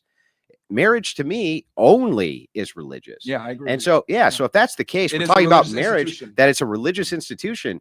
The religious institutions ought to be what's governing it. And when they do, man, the outcomes are better. Now, how does that affect secularists? The idea here, Andrew, okay, what about all the secularists? Well, secularists shouldn't get married. What is the value of getting married if you're a secular? It's a religious institution. What are you even doing getting married? It's worthless to most of them. And that will put them in a terrible position. and that's why gays But cannot get but married. let me ask you, if you had to get married right now today, right this second, and it was blind, you just had it, and all you knew was this, that you could pick between a secular woman, a Catholic woman, or an Orthodox woman. Those were your three choices. Okay. And you were going to be stuck with them forever, right? And you didn't want them to cheat. What would you pick? Who's the hottest? For a long-term marriage, I'd go with or the more religious woman, the Orthodox. Yes, the Orthodox or the Catholic, of course. Yeah, absolutely. Right. So then the idea, so what we've just established is very simple then. Yeah. The idea is if you're going to get married right now and you want a prescription right now, Myron just told you that the only prescription is going to be that you're married to a woman who's heavily religious in a heavily religious institution, and you are too, or don't fucking do it. And that was what the debate with CGA was. Yeah. And what he didn't understand because he couldn't shut the fuck up long enough to hear what the argument was. It was crazy because I listened to some of it and I totally understood your argument because I've said that before. I said, look, if you can get married without the state involved and have like what I call training wheels, right? Like, these social training wheels. Because with women, what I've realized is like their kryptonite is shame. The religious institutions do that for you. Yes. You better not leave. What? The priest is going to go and govern your sex life? Yeah. Well, they don't go in your bedroom and do that. No. They don't need to. Yeah. Because what happens is the entire social order of the religious institution. What's my proof? It does 90% of the Islam. work for What's you. my proof? Islam. Yeah. What's my proof? Right? If you're inside of a religious nation, those women fucking behave. Holy shit, they behave. When you're inside of this nation, right? If you're inside the traditional churches, they're not beaten down like what they do with Islam. They don't have to wear shufas around their head. They don't have to be second class. They don't have to do any of that. But their behavior is governed within a social circle and with priests who are assisting as spiritual fathers inside of their lives with a community that helps with serious marriage problems. Marriages have serious problems. Of course. And what secularists do is they go to psychologists who are 20-year-old bimbos fresh out of school. They don't know shit about nothing. Yeah, they don't know shit about nothing. Like, yeah. So 95% of psychologists under the age of 30 are female. Wow. 95. Oh, There that are surprised more. me. And by the way, when it comes to primary education, there are more female military pilots than there are male. There are more female fighter pilots than there are male They're kindergarten completely teachers. overrepresented in every conceivable way because the path to entryway is really easy. When you're studying the idea of the mind, right? This is not a physical thing, which is why, I don't consider psychology science. I consider it not even pseudoscience or soft science. I just consider it garbage, just intellectual garbage.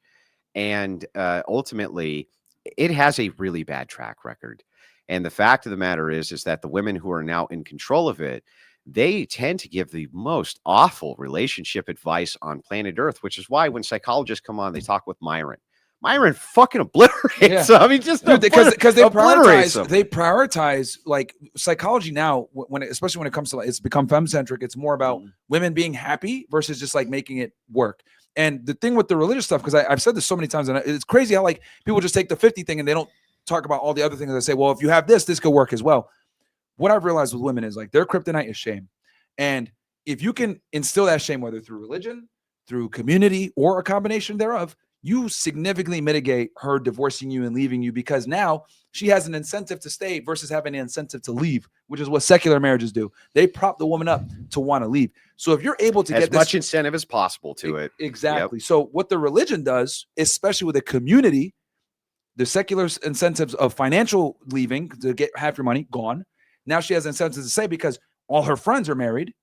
They work with her through her problems. And then also she doesn't want to be the only one that's like leaving. Like, oh, what are you, 3 or 4? You can't participate in any of the fun stuff with your community anymore. Exactly. And now she's ostracized, and that works. That's the best tactic. And you want even women. more proof for what Myron is saying? That's so great. If you want to see like the cult Christian religions, like the extreme Mormons and stuff like this, Branch Davidians. where you ask them, you say, why did you stay? You ask the women, like, why did you stay? And they're like, well, I didn't want to leave my community of friends.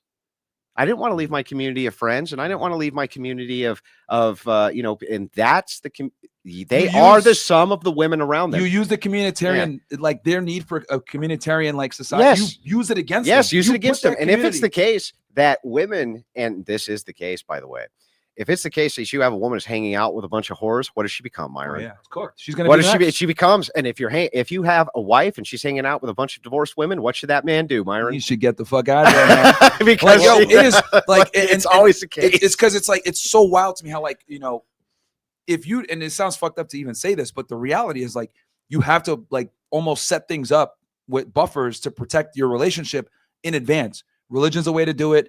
Her friend, making sure her friend group aren't whores is a way to do it. But I think really like the biggest thing is you need to have some trigger effect where if she does something to you that's gonna mess you or her up, there's gonna be enormous shame. That's their kryptonite. And I would argue feminism, the basis of feminism in itself is to remove shame.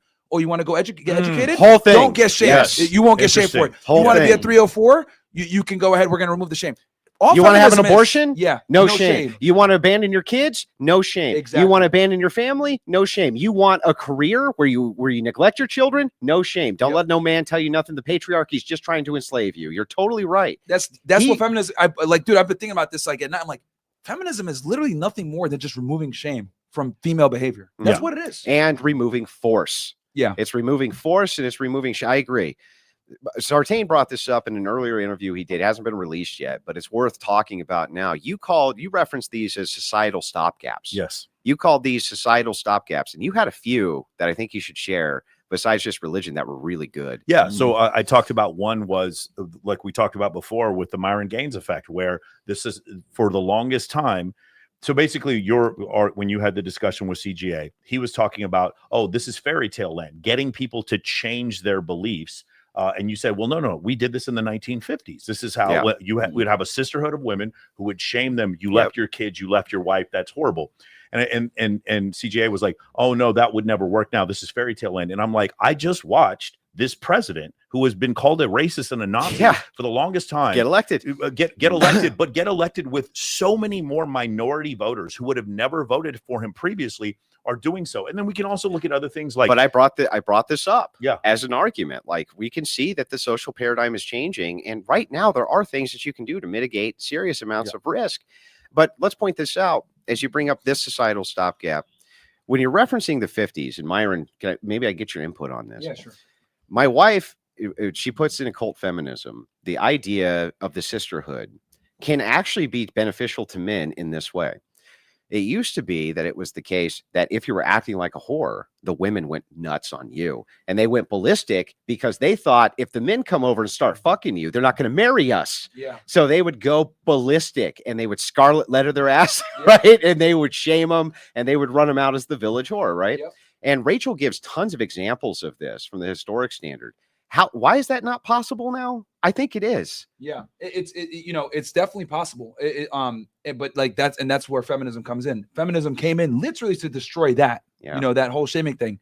So if we can get that back, that would be a component. Like, the thing is, like, with both of you guys, I understood both your arguments, because you're saying, look, you can absolutely use the institution of religion in modern day society to keep women in line. And I could see that, because I've said that myself.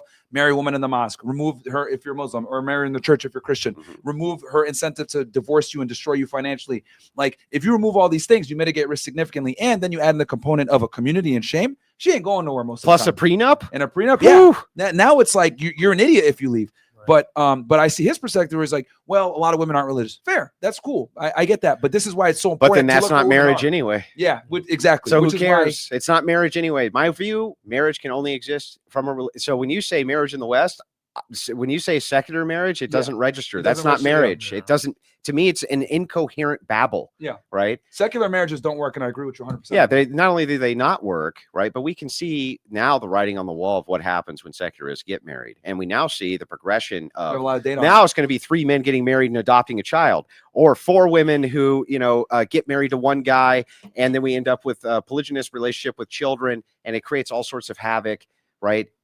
Secular marriage is a fucking disaster. So my advice, if you're a secularist, I wouldn't get married. It's a terrible idea. I do want to point this out because this is a pretty important. And it's crazy because you guys would have probably agreed on that. We did agree right from the beginning. But my definition of marriage does not include secularism. So I want to point this out because you said marriage isn't for everyone. So you bring up the idea of secularists, and you also bring up the idea that I've heard you in other debates talk about not everyone, the majority of men did not get to reproduce. Correct. So whereas maybe someone like Matt Walsh is like, no, all of you need to get married. I don't know what you guys are doing. You need to repopulate the earth.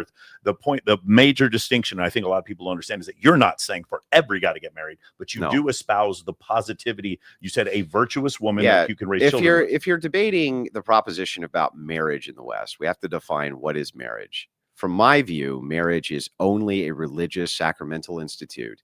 And that's an important detail. What you guys are talking about is some kind of bizarre state contract, which would be fucking stupid for anybody to sign. That's the stupidest shit in the world, right? Me and my wife, crowning ceremony with our priest, right? In God's sacramental entire community, a whole community available online, offline, to help us with marital issues, society, problems that may come up, just huge resources there available to us. Not some bimbo feminist. Not some bimbo feminist psychologist, right? So for me, I don't even register that secular marriage is a thing, right? Now, can it be beneficial from the church's perspective? Would we say that I wouldn't recognize your marriage if you were secular? No, I'd recognize it because I think you're on the process to moving towards religion. And so I would recognize it and say that's good that you're moving towards the church. But in general, in societal terms, it's generally bad for secularists to get married for all parties involved because of children. We got children involved. And it's just terrible for them, for the divorce, for everything else. So that's one. Then the flip side to this is like, if it's the case that you want to engage in all the benefits of marriage, you want the benefit part for men, which he agrees. Marriage used to be a once great institution. He opens with this. Agreed. But what made it great? Well, what made it great was that reinforcement was there from the religious base and the social shaming aspect.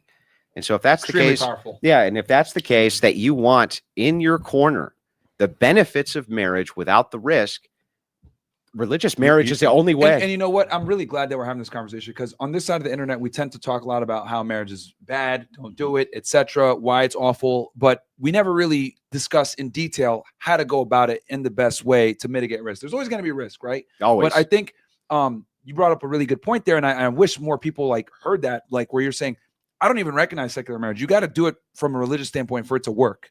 Like, so people are already messing up by being secular about it in the first place. And I agree that when you make a religious institution, remove the state, make it strictly with the religion, add in all these shaming components and these like almost like these fail safes, it makes it very the stopgaps, indestructible, yeah, or stopgaps. It makes it very, very powerful. And this is a way to navigate the marriage conundrum in a safe manner. And where are young men going? Where are they going? They're flocking to the church. Yeah, a lot of them to are the buying, traditional Bible sales churches. are up significantly. And why are they flocking to the traditional churches? It's not just because they want to get themselves their base trad wife. It's because it's the one place left where there's still a social institution that actually recognizes masculinity, won't punish you for it, one. Yep. And then two, it actually gives men resources. And one of the biggest failings that we have for men of all ages, it doesn't matter if you're 90 now, and it doesn't matter if you have just turned 18. The amount of resources that are available for you as a man is garbage. And the amount of resources that's available for all women is massive. And they give you massive resources to destroy your marriage. There's an entire and Rollo's written about this extensively, an entire like divorce Inc. Like there's a divorce divorce industrial complex. It goes, I mean, like Jim Sachs has talked about this before too. It goes from prior to you getting married to you having the wedding, to you being in a marriage, to dealing with all your problems in marriage, to the separation, to the divorce, to the child, child care, to alimony, to post-divorce stuff and everything that comes out, and then getting back into it again, get back into the trend. Yeah, I honestly think that sometimes like the secularists, the chicks just get married because they want to have a wedding. Oh, 100%. They just want to have a wedding and a ring and the photos on Instagram. They want to, like if Instagram didn't exist and if the actual wedding day didn't exist, I don't think that any of these chicks would be getting married. Bro. Attention, yeah. They want to get married, but they don't want to be wives. Like I've said that so many times. Like they want the ceremony, they want to walk down, be the attention. It's like their like ultimate orgasm because like they're the center of attention. It's like their day. It's not just that they're center of attention. Like for a man might say, "Well, I have a lot of women who want to sleep with me, and I'm proud of it." A woman, her win, her W is going to be, I got a high status man to commit, make me an honest woman, and not only is he going to commit to me, everyone's going to see this, and everyone's going to show this on their phone, and they're going to put on IG stories, and everyone's going to see his commitment towards me. Absolutely. I reckon honestly, one of the best tests you could do if you're going to get married to a chick, say, you know what, I'm going to use the wedding money that we would have used, and we're going to invest in some assets, and we're not going to have a wedding. See what she says. Put a down payment on a house. Or how about this? How about this? At the wedding, there'll be no photos or video. Yeah. And see how that works. No Instagram, no flexing. I would just point out, like me and Jake were talking earlier about this. About this idea when you're talking about secular marriage. Yeah, it's a racket. Yeah. It's a racket. I mean, at this point, it's so exposed and overexposed as being a racket. And it's a massive industry, as you pointed out in multitudes of your books. But the thing is like what men have lost, what's gone from society without patriotism, which is gone, it's destroyed, right? Completely destroyed. We used to pledge allegiance to the flag, right? We used to have some kind of sense of community. So that's gone. All of the kind of traditional things that we used to do to have a sense of community are destroyed. And all that's left to us, and the most powerful institution left to the right, is the church. And if that's the case, and that's the place that you're going to get the maximum amount of help, doesn't mean they're going to necessarily give you tons of money, right? But they'll help you in the way that you really need, which is community. It's other men. So what do other men always do? Andrew, you're too fat, work out more. Right? Andrew, you need to do this. Look what it hey, what the hell is wrong? Well, you can't get some new clothes, Andrew. Come on. Hey man, your beard's not looking the best or the most crisp, right? It's always a sense of poking and prodding for improvement, and also to assist you in being better, not being worse. This hot broad just sent this in here. Look, Rachel Wilson says, let's not forget that when Andrew says the church, he does not mean the church. 90% or more of American churches have been completely feminized. Great show, guys. Yeah, I was going to say this point as well. It's like, they're sewing circle Christians, and those chicks and the girls who go into the church at like 32 years old once they're done with their hoe phase and they get baptized in some like inflatable again. pool Oh, it's or, awful. or something. Like we don't claim The Nala Ray, right? Born again to minister to you, Mr. Orthodox smoky man who's bad. I would point out. I got a question for you Yeah, after go this, ahead. Andrew. Go ahead. Well, I would Finish just what you're point gonna out she's right. That's why I caveat this. The traditional churches. yeah. So these are three categories: Orthodox, Catholic, and there's some Protestant high churches which follow in the models of those. And because they do have serious ecclesiology behind what they're doing. And so these are people who study marriage. They're often counselors themselves, and they hyper focus on helping their flock do what they're supposed to do, which is stay married, give the resources, the sacraments, all of the things that give those sense of community and spiritualism. How would someone find it? What, Like orthodoxy? You no, walk in I the mean, door. Well, no, but it was like, because most churches are bullshit, right? Like they're just feminized. How does someone that doesn't know anything find Make a sure real that your church? church tradition is over 300 years old at least. Okay. And most of them ain't. Right. Okay. Most of them are not. But if they're 2,000 years old, they're probably a lot more trustworthy. If they're 1,000 years old, probably a lot more trustworthy. If they sprung up in the strip mall and it's a 10-year-old tradition, probably not the church you're looking for. If it's been around since the 80s, probably not the church you're looking for. Yeah, it's a big problem. If it's got an LGBTQ flag, not the church. If it's got a woman pastor, not the church. Okay.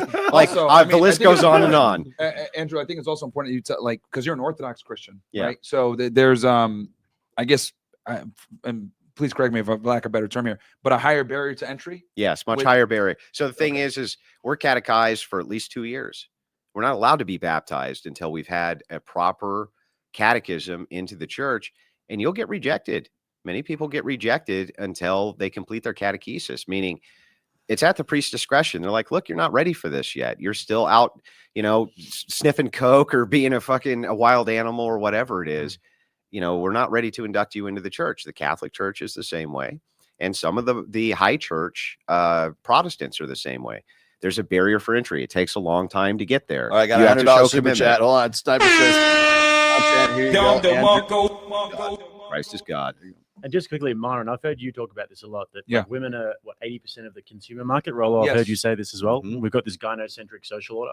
So if you think about it in terms of the churches, who are they going to try and appeal to? If you start up a Good church, point. you've got a denomination, you want to bring people into the door, you want to get donations. Good point.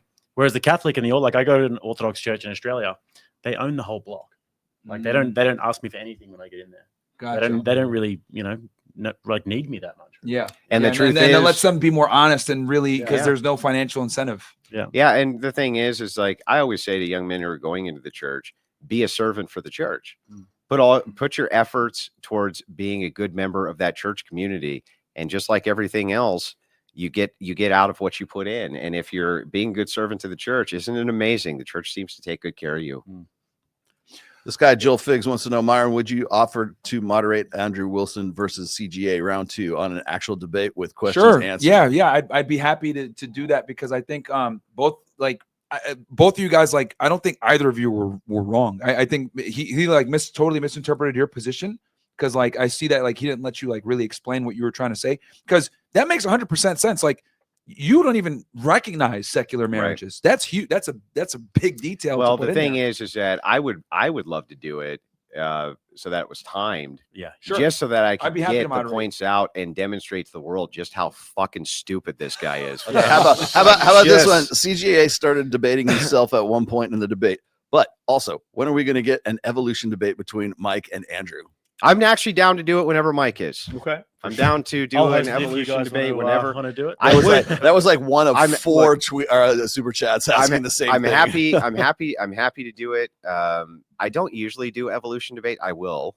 Jim Bob is way more skilled than I am. Okay. So I would recommend actually that matchup made by Jim Bob versus Michael Sartain.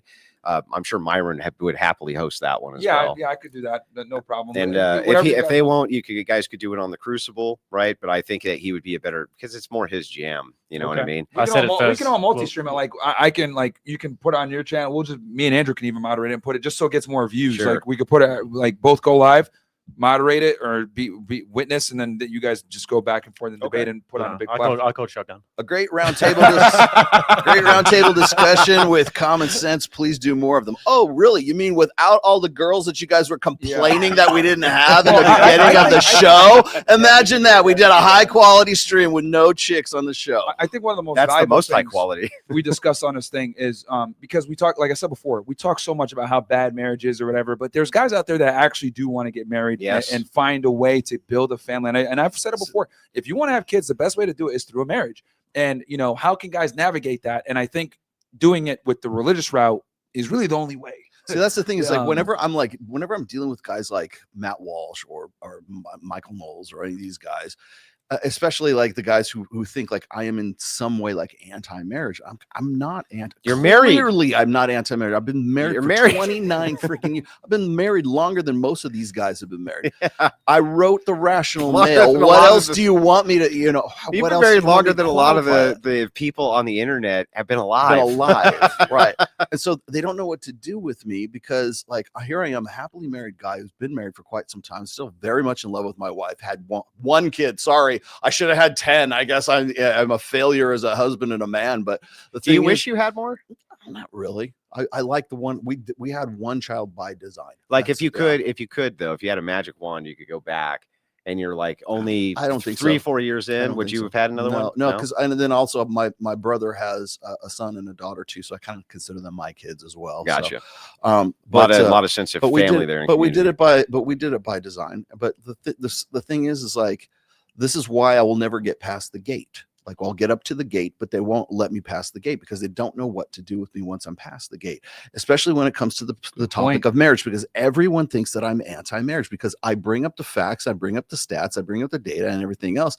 I'm not saying I'm against it. I'm just against the way we do it now. And now we can even add in we're against secular marriages, which is is what we most can people redefine it there. now we can even because that way. now that specificity changes the game because does. a lot of guys get married in a secular fashion. How many times they get married in church? That's most. the first time they've been for 3 years in a church. Yeah. Yeah. like it's for their wedding. So And you know, we see that's the a very stats. important The point. more religious you are, the more that you take it seriously, right? The better that not only the marriage is, but the outcomes for your children. The less likely that you're going to ever be hooked on alcohol or drugs. Less likely that you're going to have bad outcomes yourself personally or your wife.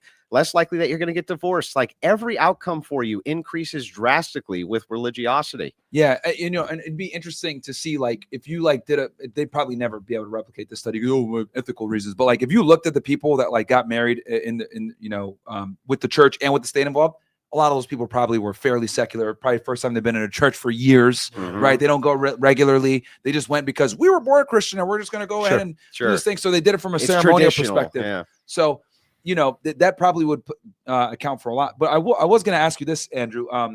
What are your thoughts? Because I really want to get your take on this. What are your thoughts on all these like OnlyFans women that are like converting and saying they found God? They're turning to the church. Like, I'm sure a lot of them might be genuine about it, but you know, people ask me often, do you and your wife debate? Do me and Rachel debate? We don't really very much. We debated on this issue. she's more anti-feminist than you are. Unless it's about the moon landing. Rachel is, she's twice as brutal and she's more based than me. It's just the truth, right? She is. She's awesome. Hardcore against feminism. And the thing is we debated back and forth on this issue. Like, what is it? And we both kind of settled on, it's about control. More than anything, it's about control. Let me explain what I mean by this. Yeah, please. When it's the case that you're a 21-year-old girl in this society and you go on Instagram and you post a little nudie of yourself or a bra pic or something like that, instant validation, man. 20,000 likes. Girl, you're so beautiful. You're so gorgeous. You're the best. You're the this, you're the that. But just like with podcasting or other events of fame, it's scalable. So if you're a man who's making $20 million a year and you go down to $1 million a year, you think you're a failure. You think you're a failure. You're failing, right? Even though you're wildly successful, right? But you think you're failing. And the same thing, your live chat starts to decrease, things like this. Even though you had 50,000 and now it's 15,000, which is still massive, you feel like you're a failure. Women have the same exact thing when it comes to validation from men. To garner attention from the opposite garner gender. attention. Yeah. Good So point, they go, oh man, 20,000 went to 10,000. I'm a failure. I'm failing. I don't have the instant validation button anymore. And now we fast forward to when they can go to church and have control for what? Instant validation.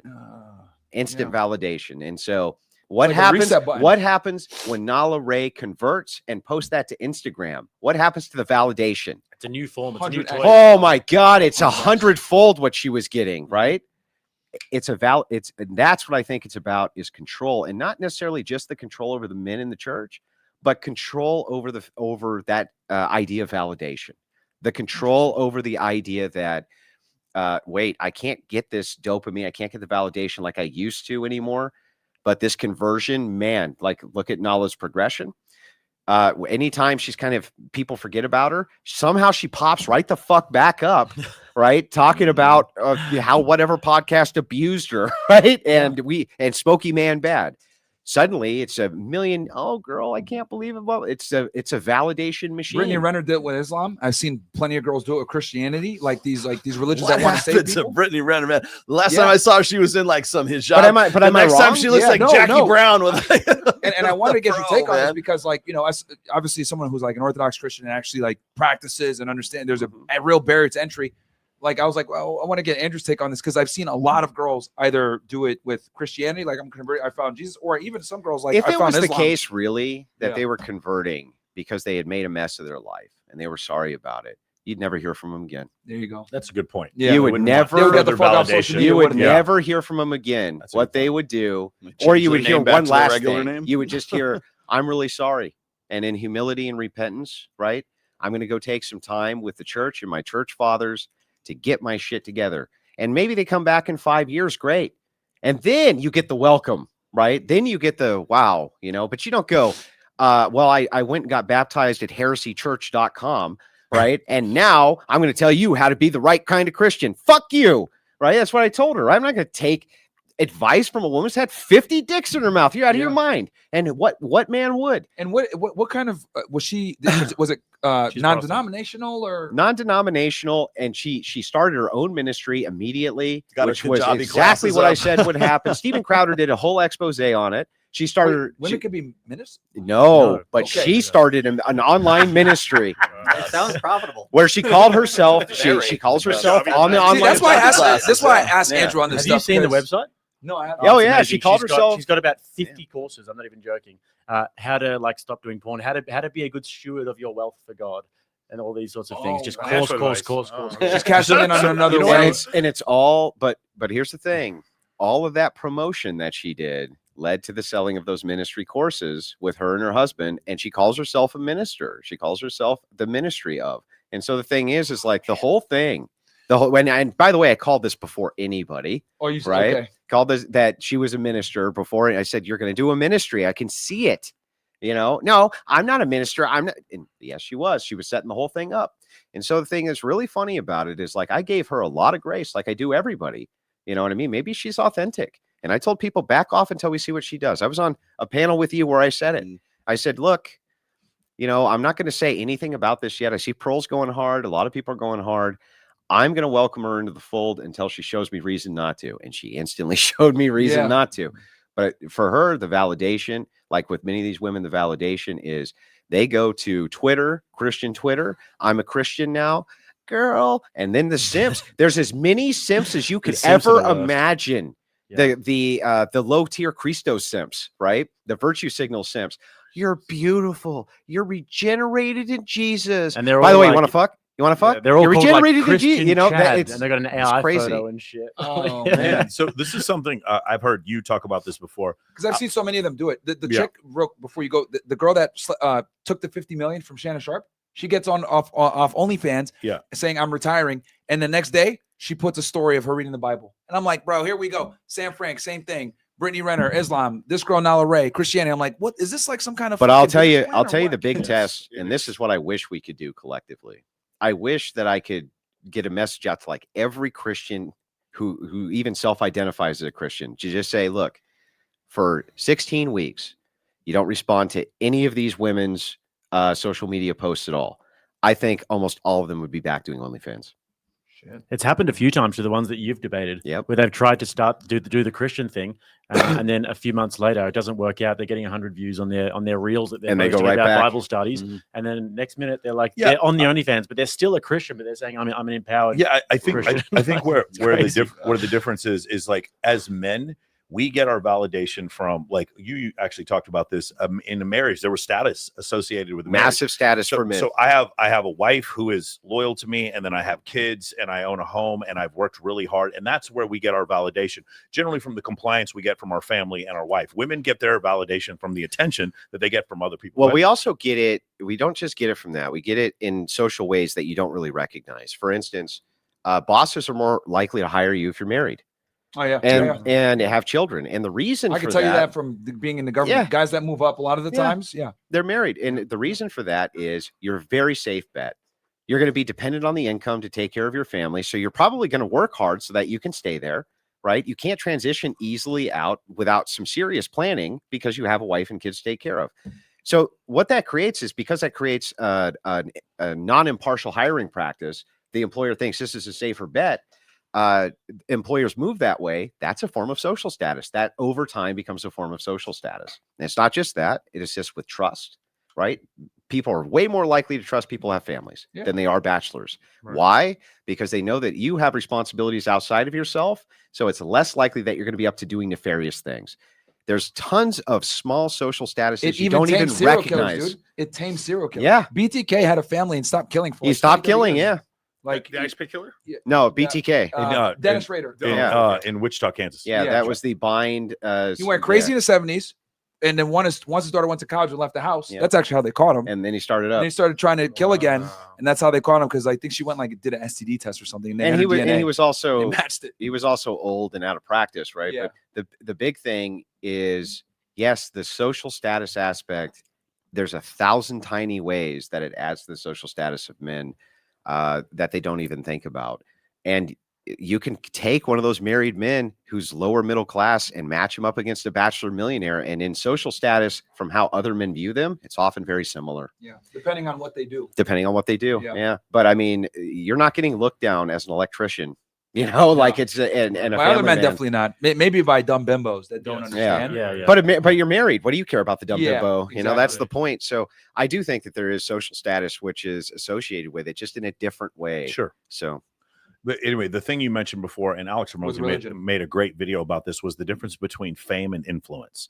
So, and I'll use this example. Alex Hormozi and Brittany Renner are about as famous as one another. Alex Hormozi can fill up a room with 10,000 people. Brittany Renner looks like an idiot talking about having sex with 3 people at the same time. She's famous, and they confuse one for the other. We had a discussion a while ago about female Instagram models, whatever, trying to start their own podcast, and how it would repeatedly fail over and over again because they had fucking fame. Idiots. Exactly, because they had fame, but they did not have influence. Yeah. And so that's one of the things that I think it kind of gets lost, and it's frustrating, right? As a content we saw creator that in an myself. election in 2024. Exactly. Yeah. Kamala Harris, A-list celebrities, LeBron James, Taylor Swift, Yes. A-list celebrities that acted. But you're right, they don't have influence. But Trump Byron does had all some social influence. media. Hey, I tried, man. Because I was telling everybody, because we have a decent amount of because I did my a little analytic of my audience.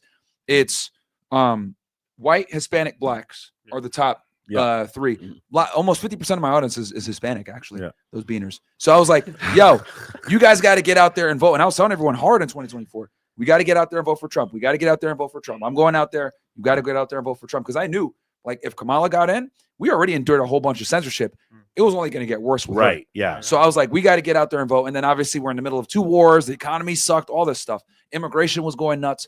So, and you also can we just be real? Yeah. You also just didn't want a woman president. Yeah, that's actually the number one reason. You just didn't want a woman president. Yeah, I just didn't want a female president either. That was a big one. Those are the classic TikTok invasions when before the election when we go in there so why do you want Trump to get elected? Because I don't want a woman president. And the traditional celebrities, an annoying voice. And I realize this because I want to add to what you're saying, because what you're saying is profound, and I think people need to understand this. And I'm glad that you said it, because there's a big difference between being famous and being influential. Like LeBron James is famous, worldwidely famous. But is anyone going to go out to the polls and vote for Kamala Harris because of him? Right. No. That's why they said shut up and fucking dribble. That's what they meant by that. Like, you are a basketball player. People know you for what you do, but you're not really influential. And this is why Donald Trump doing the press run that he did with social media versus Kamala Harris getting traditional celebrities to endorse her is a failed way. Correct. Because you're right. Like, especially in the new age of social media where people are more relatable to influencers than these A-list celebrities. Yeah, So let's talk about the spectrum of social media platforms. I would say TikTok probably the furthest to the left, and like say Rumble and Twitter furthest to the right, or YouTube I think is a little bit further to the right than say Instagram. You'll see it's harder to build up an audience on YouTube because they do not credit you for pandering. TikTok will give you 8 million followers if you pander to women, because 85% of The base is consumer women. transactions are female. TikTok shop is massive. So TikTok, hey, you can't even use my name as a hashtag. I'm nobody. I'm about as moderate as you can get. I had like 70 million views on there, whatever, and then they took my name off. You cannot look up you can't use my name as a hashtag anymore. Yeah, conservatives cannot exist on TikTok. Correct. So Only Charlie Kirk was able to do it, and that's because he had a rep there. They knew him. yeah. He was with the Trump team, but I have never seen And I a can do it. conservative exist. Are you on this? Well, You- with an well, actual account? I have not been banned from TikTok, but it's because I don't do traditional TikTok content. Let's put it that way. But Okay. yes, I do very well on TikTok, but But you don't post reels. I don't. Not only do I not post reels, I don't do Yeah. lives. I don't do any of this. What I do is go into where their panels are and fucking decimate them, and so does the Crucible crew, and But they're haven't you had real a bunch good of at it. accounts taken down though for doing that? No.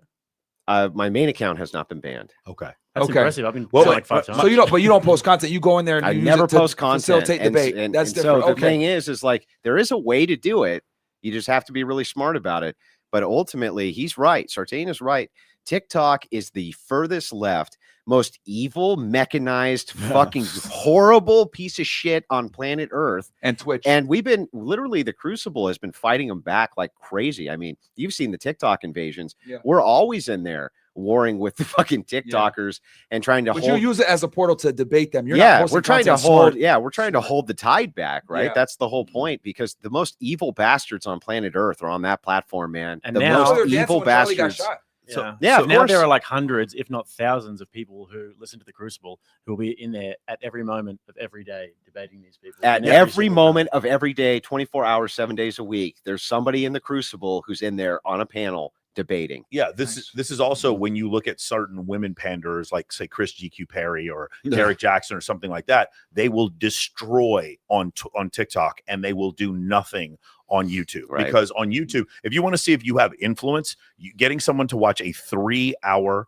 podcast that you do or a 3-hour live stream, that's influence. Someone is willing to actually sacrifice to listen to what you're doing. If you want someone to watch a 15-second clip, that's fame. That's definitely fame, but it's not influence. And so I think that's a massive difference. Whenever I talk to someone, I always check how strong are they on these different platforms, and I can tell if you're crushing it on Instagram and you're crushing it on TikTok, but you're not doing well on X and you're not doing well on YouTube. I can tell that you pander to your audience and you don't have a ton of influence, but you may have a great deal of fame. And the other thing I want to, we're massive on YouTube. Yeah. That's where we get to do everything. I want to point out one other thing. He's actually politically progressive. I don't know if you guys know who Jonathan Haidt is. He wrote a fantastic book called The Happiness Hypothesis, and another one, I can't remember, The Coddling of the American Mind. He has a terrific book that's just come out, and it's called The Anxious Generation. Yeah. And in this book, he goes over, and this is the reason why I want to bring it up, because this is something that I think would help all of us, and it's on the forefront. It's cutting edge legislation, and that is to ban cell phones in junior highs and high school, make it federal legislation that they are banned, because the studies that show what happens to children when they have the access to social media through puberty, when their brain is forming, it creates basically what you see now. ADHD, high levels of narcissism, high levels of neuroticism, high levels of anxiousness. That's what's going on. And I've gotten to the point where when I talk to a girl, I ask her, when did you get your cell phone? Like that is a very important thing. If a girl says, my mom gave me a cell phone at 12. I'm like, I already know I'm dealing with an anxious, neurotic human being, most likely. And so the thing is, this is one of the reasons why I think Jonathan Haidt isn't as popular as he is. And the same thing with Richard Reeves. They are liberals, basically supporting a conservative narrative. And in doing so, that's like Richard Reeves he's a really, really good writer, but like he doesn't have have you noticed how he barely gets any? Oh, he has no any traction. play. He has no play at all. Yeah. Why? Is because he's a liberal writing about supporting conservatives when he goes about of boys and men failing. And so the same situation here. I think this is a big deal where I would very much support legislation to get these cell phones out of high school and out of Jonathan Haidt, he's exceptionally popular amongst like the classic Smartphones, liberal, right? Yeah, like, smartphones. Well, Like and flip phones, not a big deal. As long as they can't access social media. Yeah, I think Dude, that's I would a say- great fucking idea. No, I agree because like we're older, so we don't know what it's like to have an iPhone at fucking 10 years old. Yeah. Like I can't even imagine. I didn't get a cell phone and I had a flip phone until I was 18. Yeah. So like I knew I was dumb. I can look back now and say how dumb I would have been at 14 having unlimited access to pornography on my phone. Yeah. I know this I'm generation- stupid enough and to I- do. And I notice this when I like meet younger guys, like they're really socially awkward. Yes. Right. Because I go to like a lot of these political events and meet these guys in person. A lot of them are socially awkward, timid, shy. They don't look you in the eye when you speak to them. Like a lot of like these weird character traits that are indicative of someone that's extremely reclusive. And that comes from like, you know, the cell phone, and we don't bully people anymore. That's another thing too. Right. I remember when you were socially awkward like that growing up, you're a fucking weirdo. What's wrong with you? And that would make you, oh shit, I got to like acclimate. So we remove bullying. People are dumber.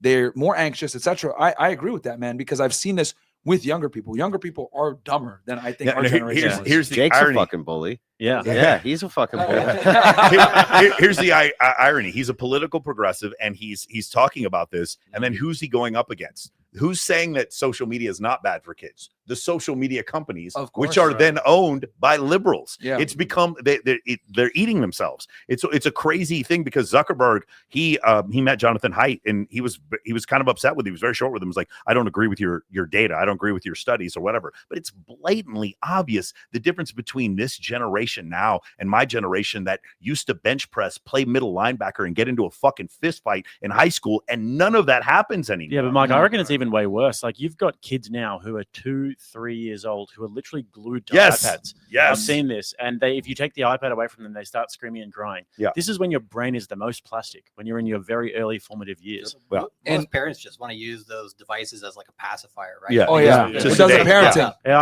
I've always noticed Yeah. it's like fat parents will do that. If I see two Well, fat parents, they've got their kid Yeah, at the take a table. walk. with a fucking So, iPad. when you guys too walk- lazy. Yeah, When okay, you so- walk through the airport tomorrow, And I want to you're add gonna see something to your them all. TikTok Yeah. thing, because this is something I noticed too, because I've done collabs with so many different people from different spectrums. And what I've realized is like with TikTok, like TikTok and Instagram is like dominated by females. Yes. Right. Mm. And they can only dominate really there. What I've noticed is influence goes like it'll translate the longer form of your content. So in other words, Yeah. if you're big, like if you're a big streamer or like you're on YouTube and you do longer form content and people are watching you for 15, 20 minutes, hour plus, that will translate back towards Instagram and TikTok. People Yeah. will gladly watch your clips and shorts, but it doesn't work the other way around. And this is where a lot of female influencers fail, like what you were saying, Yeah. because they're big on TikTok, big on Instagram. They could do some dancing, do some dumb shit, but they aren't really engaging past that. So their YouTube suck, right? Or when they stream, their streams suck.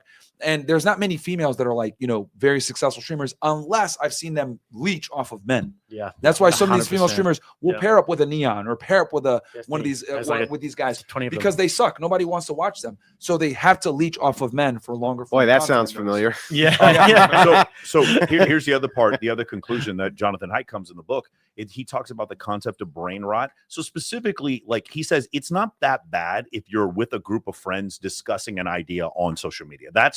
It's not ideal, but it's not that bad because at least you're being social, like a chat room or something like that, or a live stream. He said the biggest problem is the brain rot on TikTok. So let's specifically talk about this because this comes back to the female narcissism thing.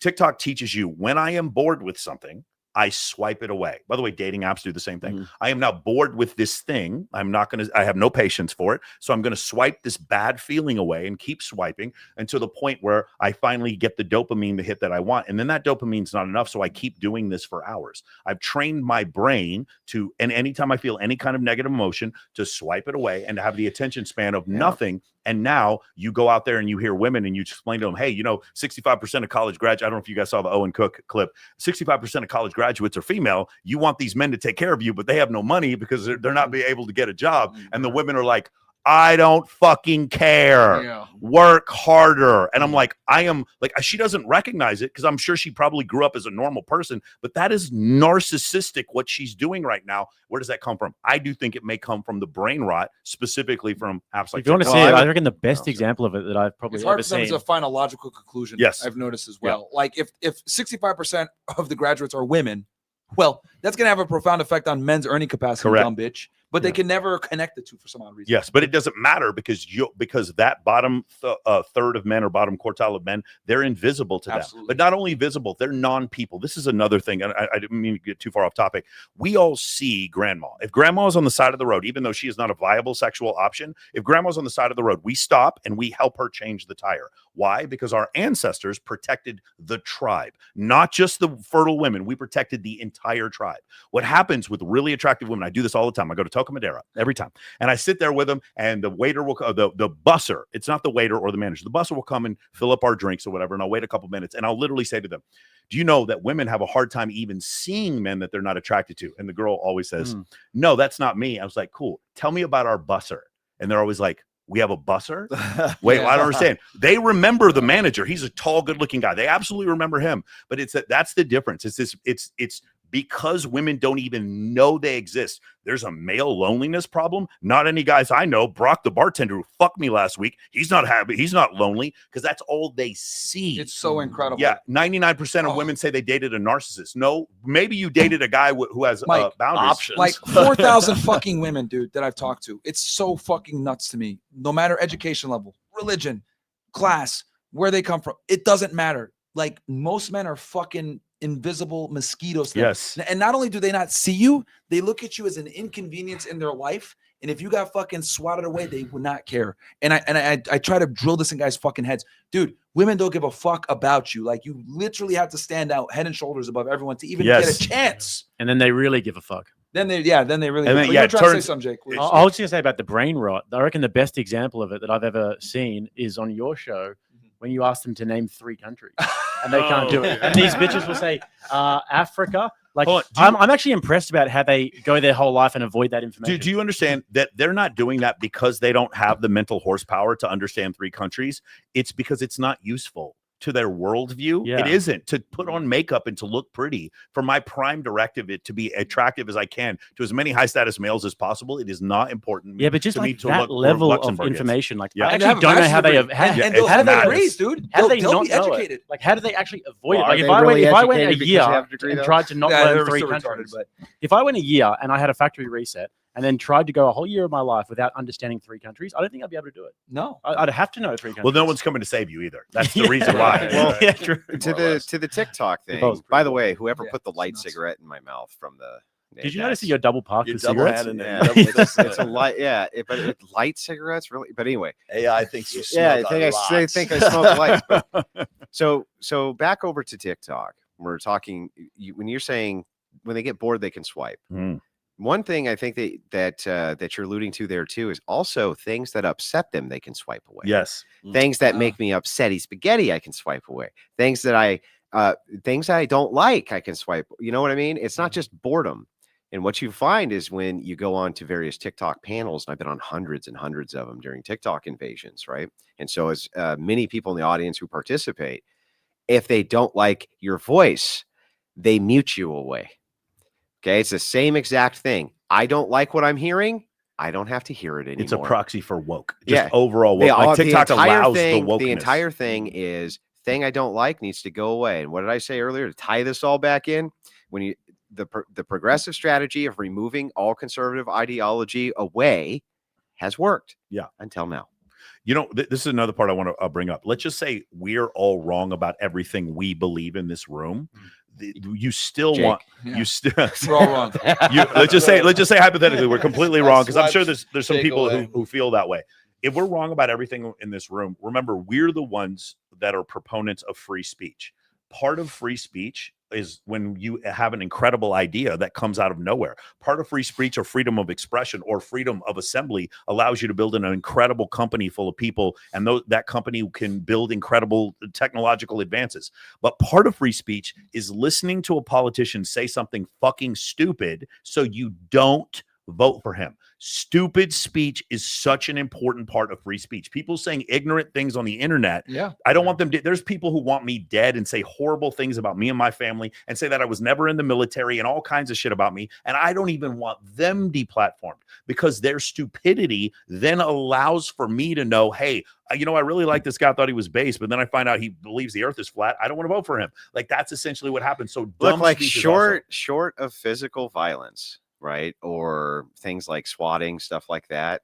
I don't really think that there's much you should get deplatformed Yeah. for. Yeah. It I doesn't like there's just not much. These teas that want to take over, let them have a platform. Yeah, like, don't like ban them. the thing is that honestly, most of the time, those people only end up with cult followings anyway.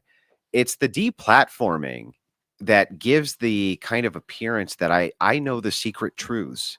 And I know the secret truths because I've been removed from all of society. And the truth is like a lot of these people, if you had just left them platformed, would have fucked themselves out of their own. You know what I mean? Yeah. You didn't even have to worry about it to begin with. It's kind of similar to like socialism and capitalism.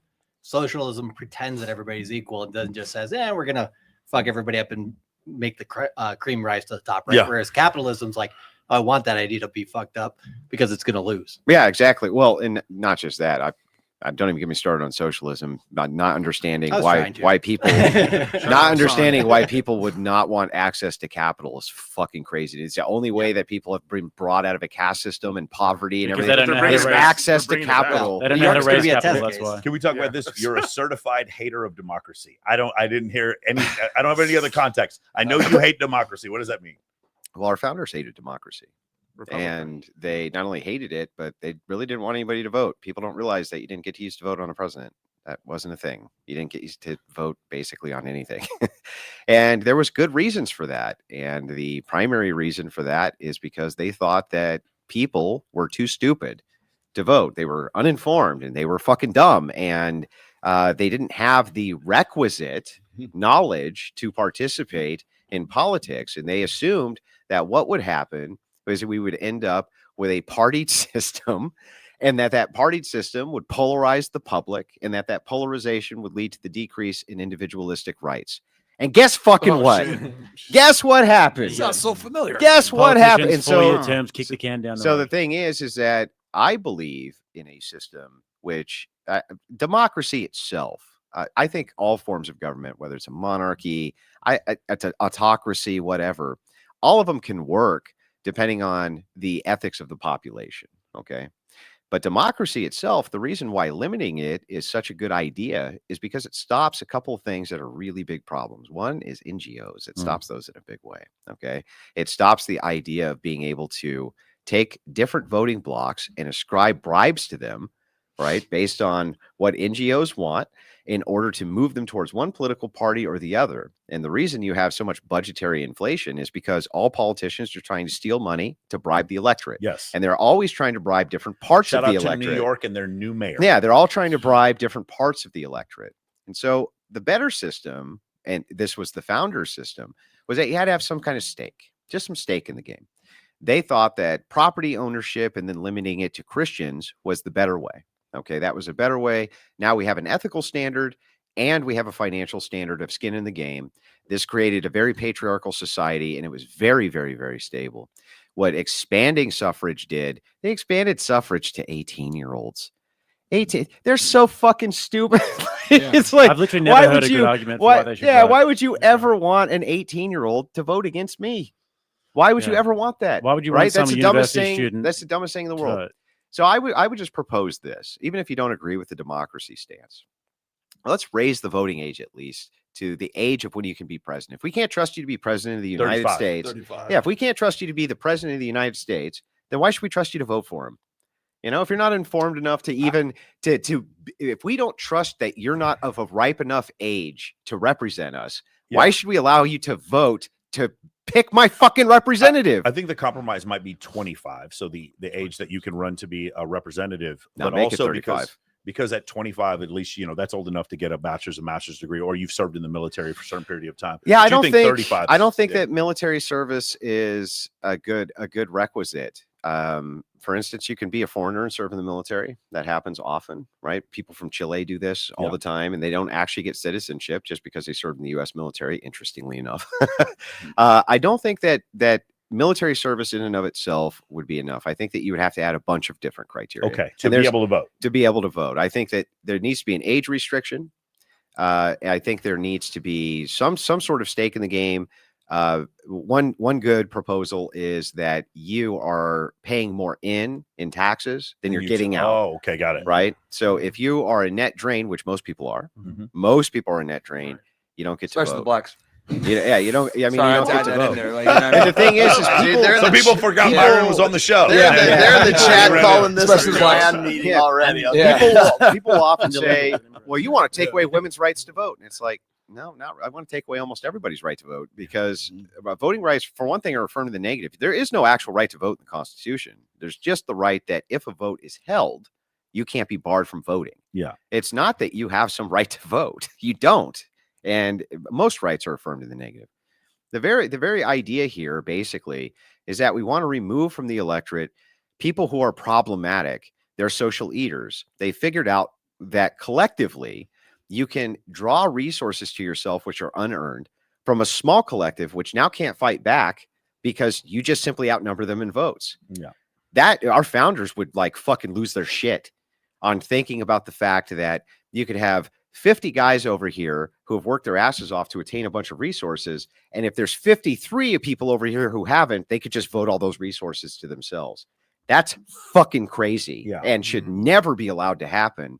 And so what we want to do is we want to cut down NGO special interest and the bribing of the electorate. Once the electorate realizes they can vote themselves, resources, we're fucked. And the electorate now knows that they can. And the politicians are in a massive grab bag with them. How do we pull from the public trough? It doesn't even matter about debt in order to bribe this voting bloc to vote for me so that I can achieve political power. And they never have any stake. They never have to put up a fucking dime. Yeah. And it's like, that's an atrocious Big system problem. and it's going to fail. By the way, that system's going to fail. I That's agree the that thing, but how do you- restrictions definitely need to be put on voters. I mean, obviously you have a lot more restrictions than like some of us would have, but I agree that the way that we allow voting now, where we literally have morons coming in and voting, like they don't even know policy. Like women, for example, notorious single issue voters. Who's going to let me kill babies and be a whore? I'm voting for him. Typically Democrats. Ridiculous, right? That's just an example. Well, you of- can win elections on slogans. Yeah. Literal slogans Bumper stickers. on one single issue. One Yeah. single issue Well, is your social media slogan. propaganda is much easier to That do too. now with social media. But like the only way to get, I think what you're talking about to happen is you have to fail, right? Because otherwise you need a revolution. Like you either need a revolution or failure of a system in order for it to In change. order for the democracy Yeah. to fail. You know, Let- there's Okay. this is the big problem with this. So I've heard this before. It's kind of doomer pilled, right? Well, I You mean, have- it's not it's necessarily. like It's just like you- what do you call it? It needs people to don't wanna collapse change before it until can they be have to. rebuilt. Yeah, it has to collapse first, rebuilt. But people Well, it's kind of like a forget. fat person, right? They're not going to get in shape till they realize they're really Yeah, fat. but one thing that can happen and is happening is Renaissance. We're having finally an actual Renaissance in this country. Yeah. But you yeah. have You to make have- that revolutionary change. We had to in deal order with to this have But it. hang on, you got wokeness two shit. options. You got revolution and you got Renaissance. But and isn't Renaissance part of the revolution? No, Okay. no, it's not. Well, it is. I guess you could say it's more of a social revolution Right. rather than a like physical revolution or Correct. something like maybe this. a peaceful revolution. And of it's more ideas. and it's more limited in scope, right? So you can have a Renaissance just based on technology, and while the social order is changing, not necessarily the moral fabric is changing or Right. things like this, which usually a revolution will change almost everything. And I think we are beginning to experience the beginning stages of Renaissance. The idea is people are stun locked when it comes to violence. They fucking abhor it in this country. What happened to Charlie Kirk? Like every side, Fuentes, who was his nemesis, gave this heartfelt, like, man, you could tell he was shook. Yeah. You could tell he was shook. I was supposed to And- debate the next day in North Carolina. Yeah, I mean, I cancel could- my shit. Like, Yeah, I could tell he was shook. And the thing is, like, Same with people yours, like abhor the usual. violence. And so Yeah. what's left to you is Renaissance. And it's like, well, how do we fix this? We're not ready for the democracy question yet. I'm way ahead of my time on this. Okay. But I was way ahead of my time on on birth rates too. I was talking about that when people were laughing at me. And now they're like, whoa, okay, he was right about that. But what will happen is this conversation. How is it that we can have an electorate that's so divided That's the question. And it's because it's bribed. It's a bribed electorate. Yeah, And it's bribed through propaganda. And so once we start answering the question of how are they bribed, well, you can't fill people's money, or you can't put money in people's pockets from propaganda itself. You have to have No, but you money. can give them a social clout. Yeah, you can give them social clout, but you need to have money itself.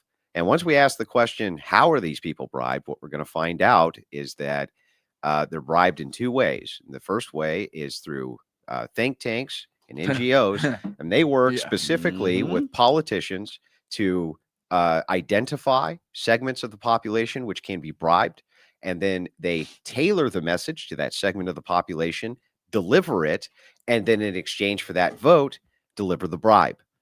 Sounds like propaganda to me. Well, Think propaganda tanks is are a one of portion, the of most course. political Yeah. think tanks are some of the most pernicious fucking institutions in America that have put us in perpetual wars, put us in very problematic areas. Like think tanks, like not enough people talk, because like unless you're in the political sphere, most people in America don't even know what the fuck is a think tank. Right. Well, think tanks are what get us put into war, because these are guys that are planners, the outliners, writing all this shit up, and then they go and get, like you're saying, then they use here's our policy. Yep. Then they get the money behind it, and then not just think tanks, it's non-government organizations who will utilize all of the data and this and that. That's what the think tanks draw from. Then they get money men, and the money men bribe that portion of the electorate. And usually the reason that they're doing it. So you ask, like, these are why? unelected bureaucrats that write this shit. Yeah, they ask, why do you do that? Well, here's why they do that.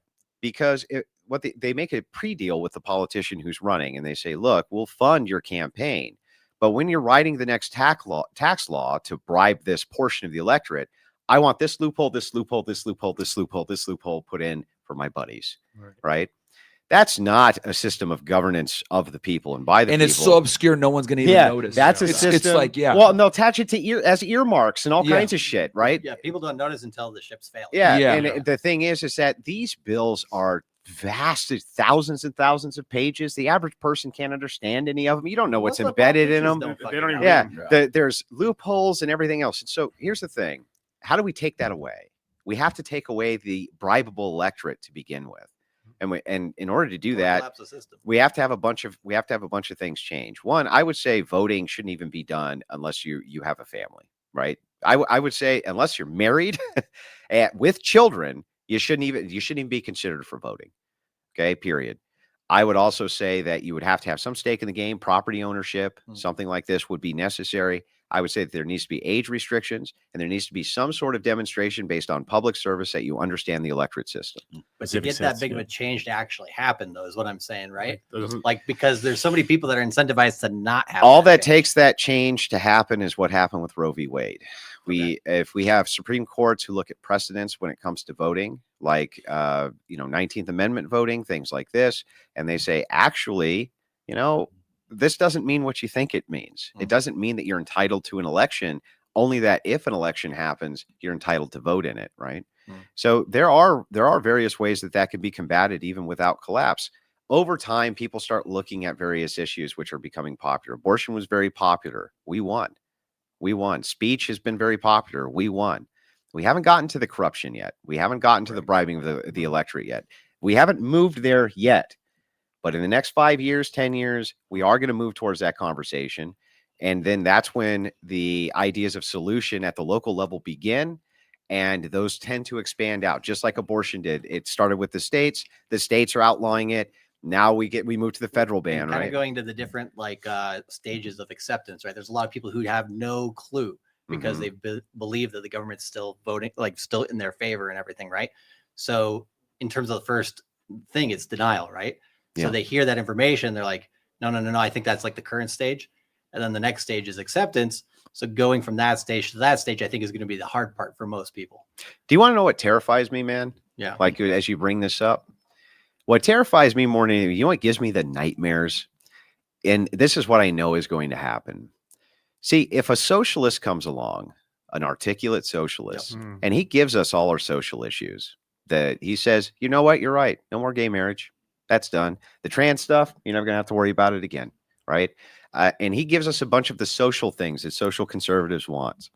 And then he says, in exchange for that, I want my economic policies in there. I think he would win in a fucking landslide. Especially and you know what? Too. I think that not only would he win, but get the economic policies in, like universal healthcare, things like that. Right. And then the next socialist would come in and just take away all of that social Yeah, rollback. we've had this chat before about Yeah, like the and then push left-wing it out. populist. Like The left-wing populist is what I fear. The left-wing candidates at the That's moment really are no interesting. good. Yeah. The only thing that's kept us from that and is woke.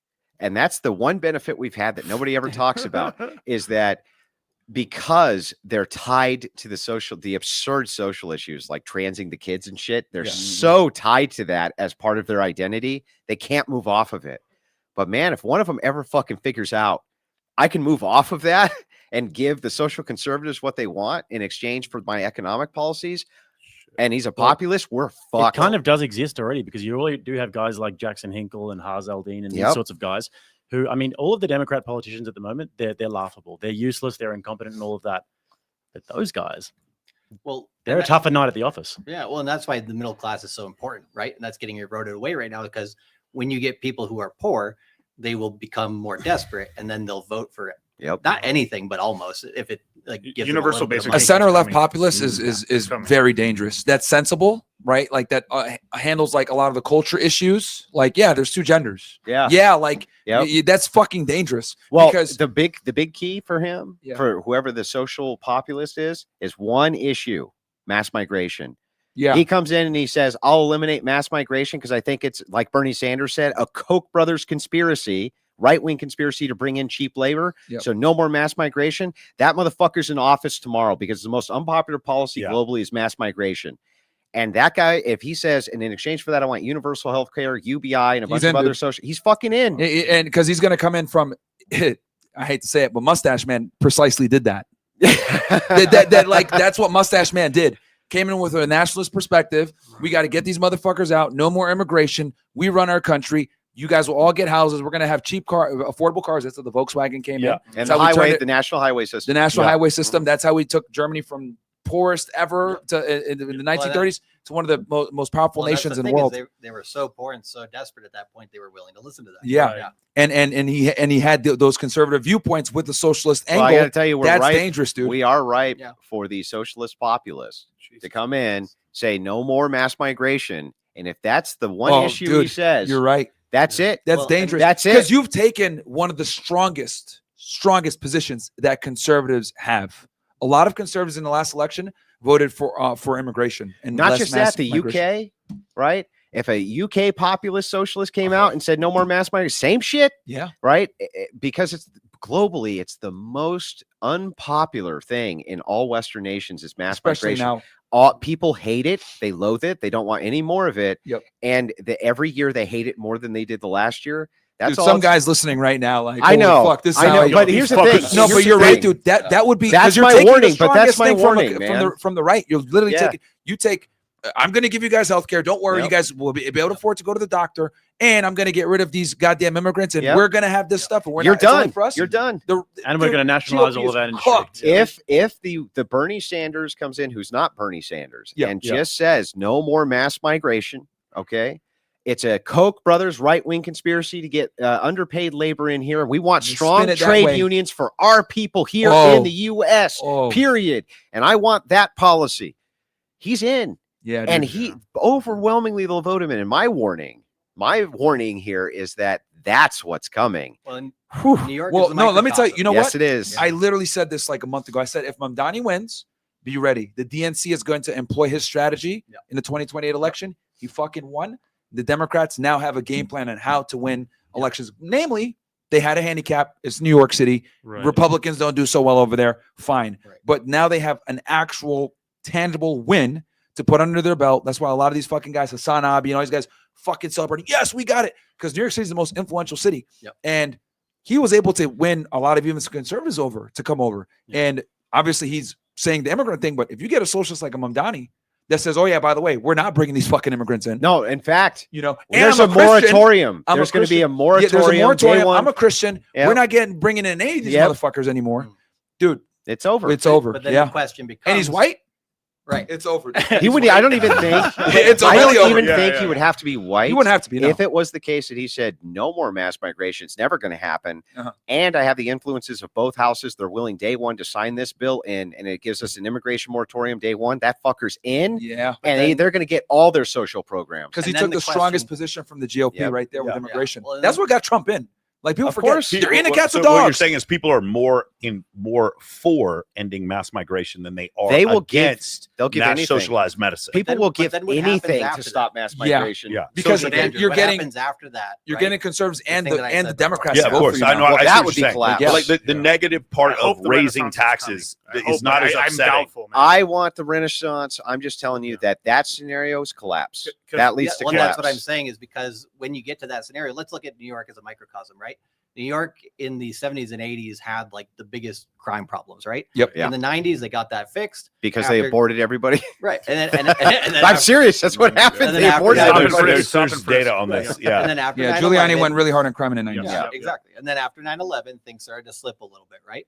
And if they have this guy in power and he does start doing these things and people are at the beginning, oh, this is hunky dory, this is nice. And then they start to see like, oh no, it still does favor certain groups of people.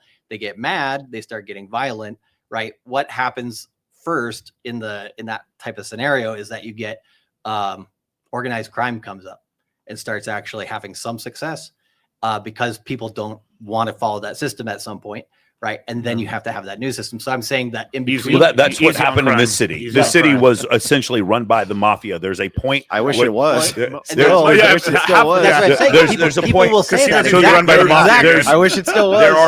There were crime sprees that started happening in the 1990s, like from 1970 to 1990.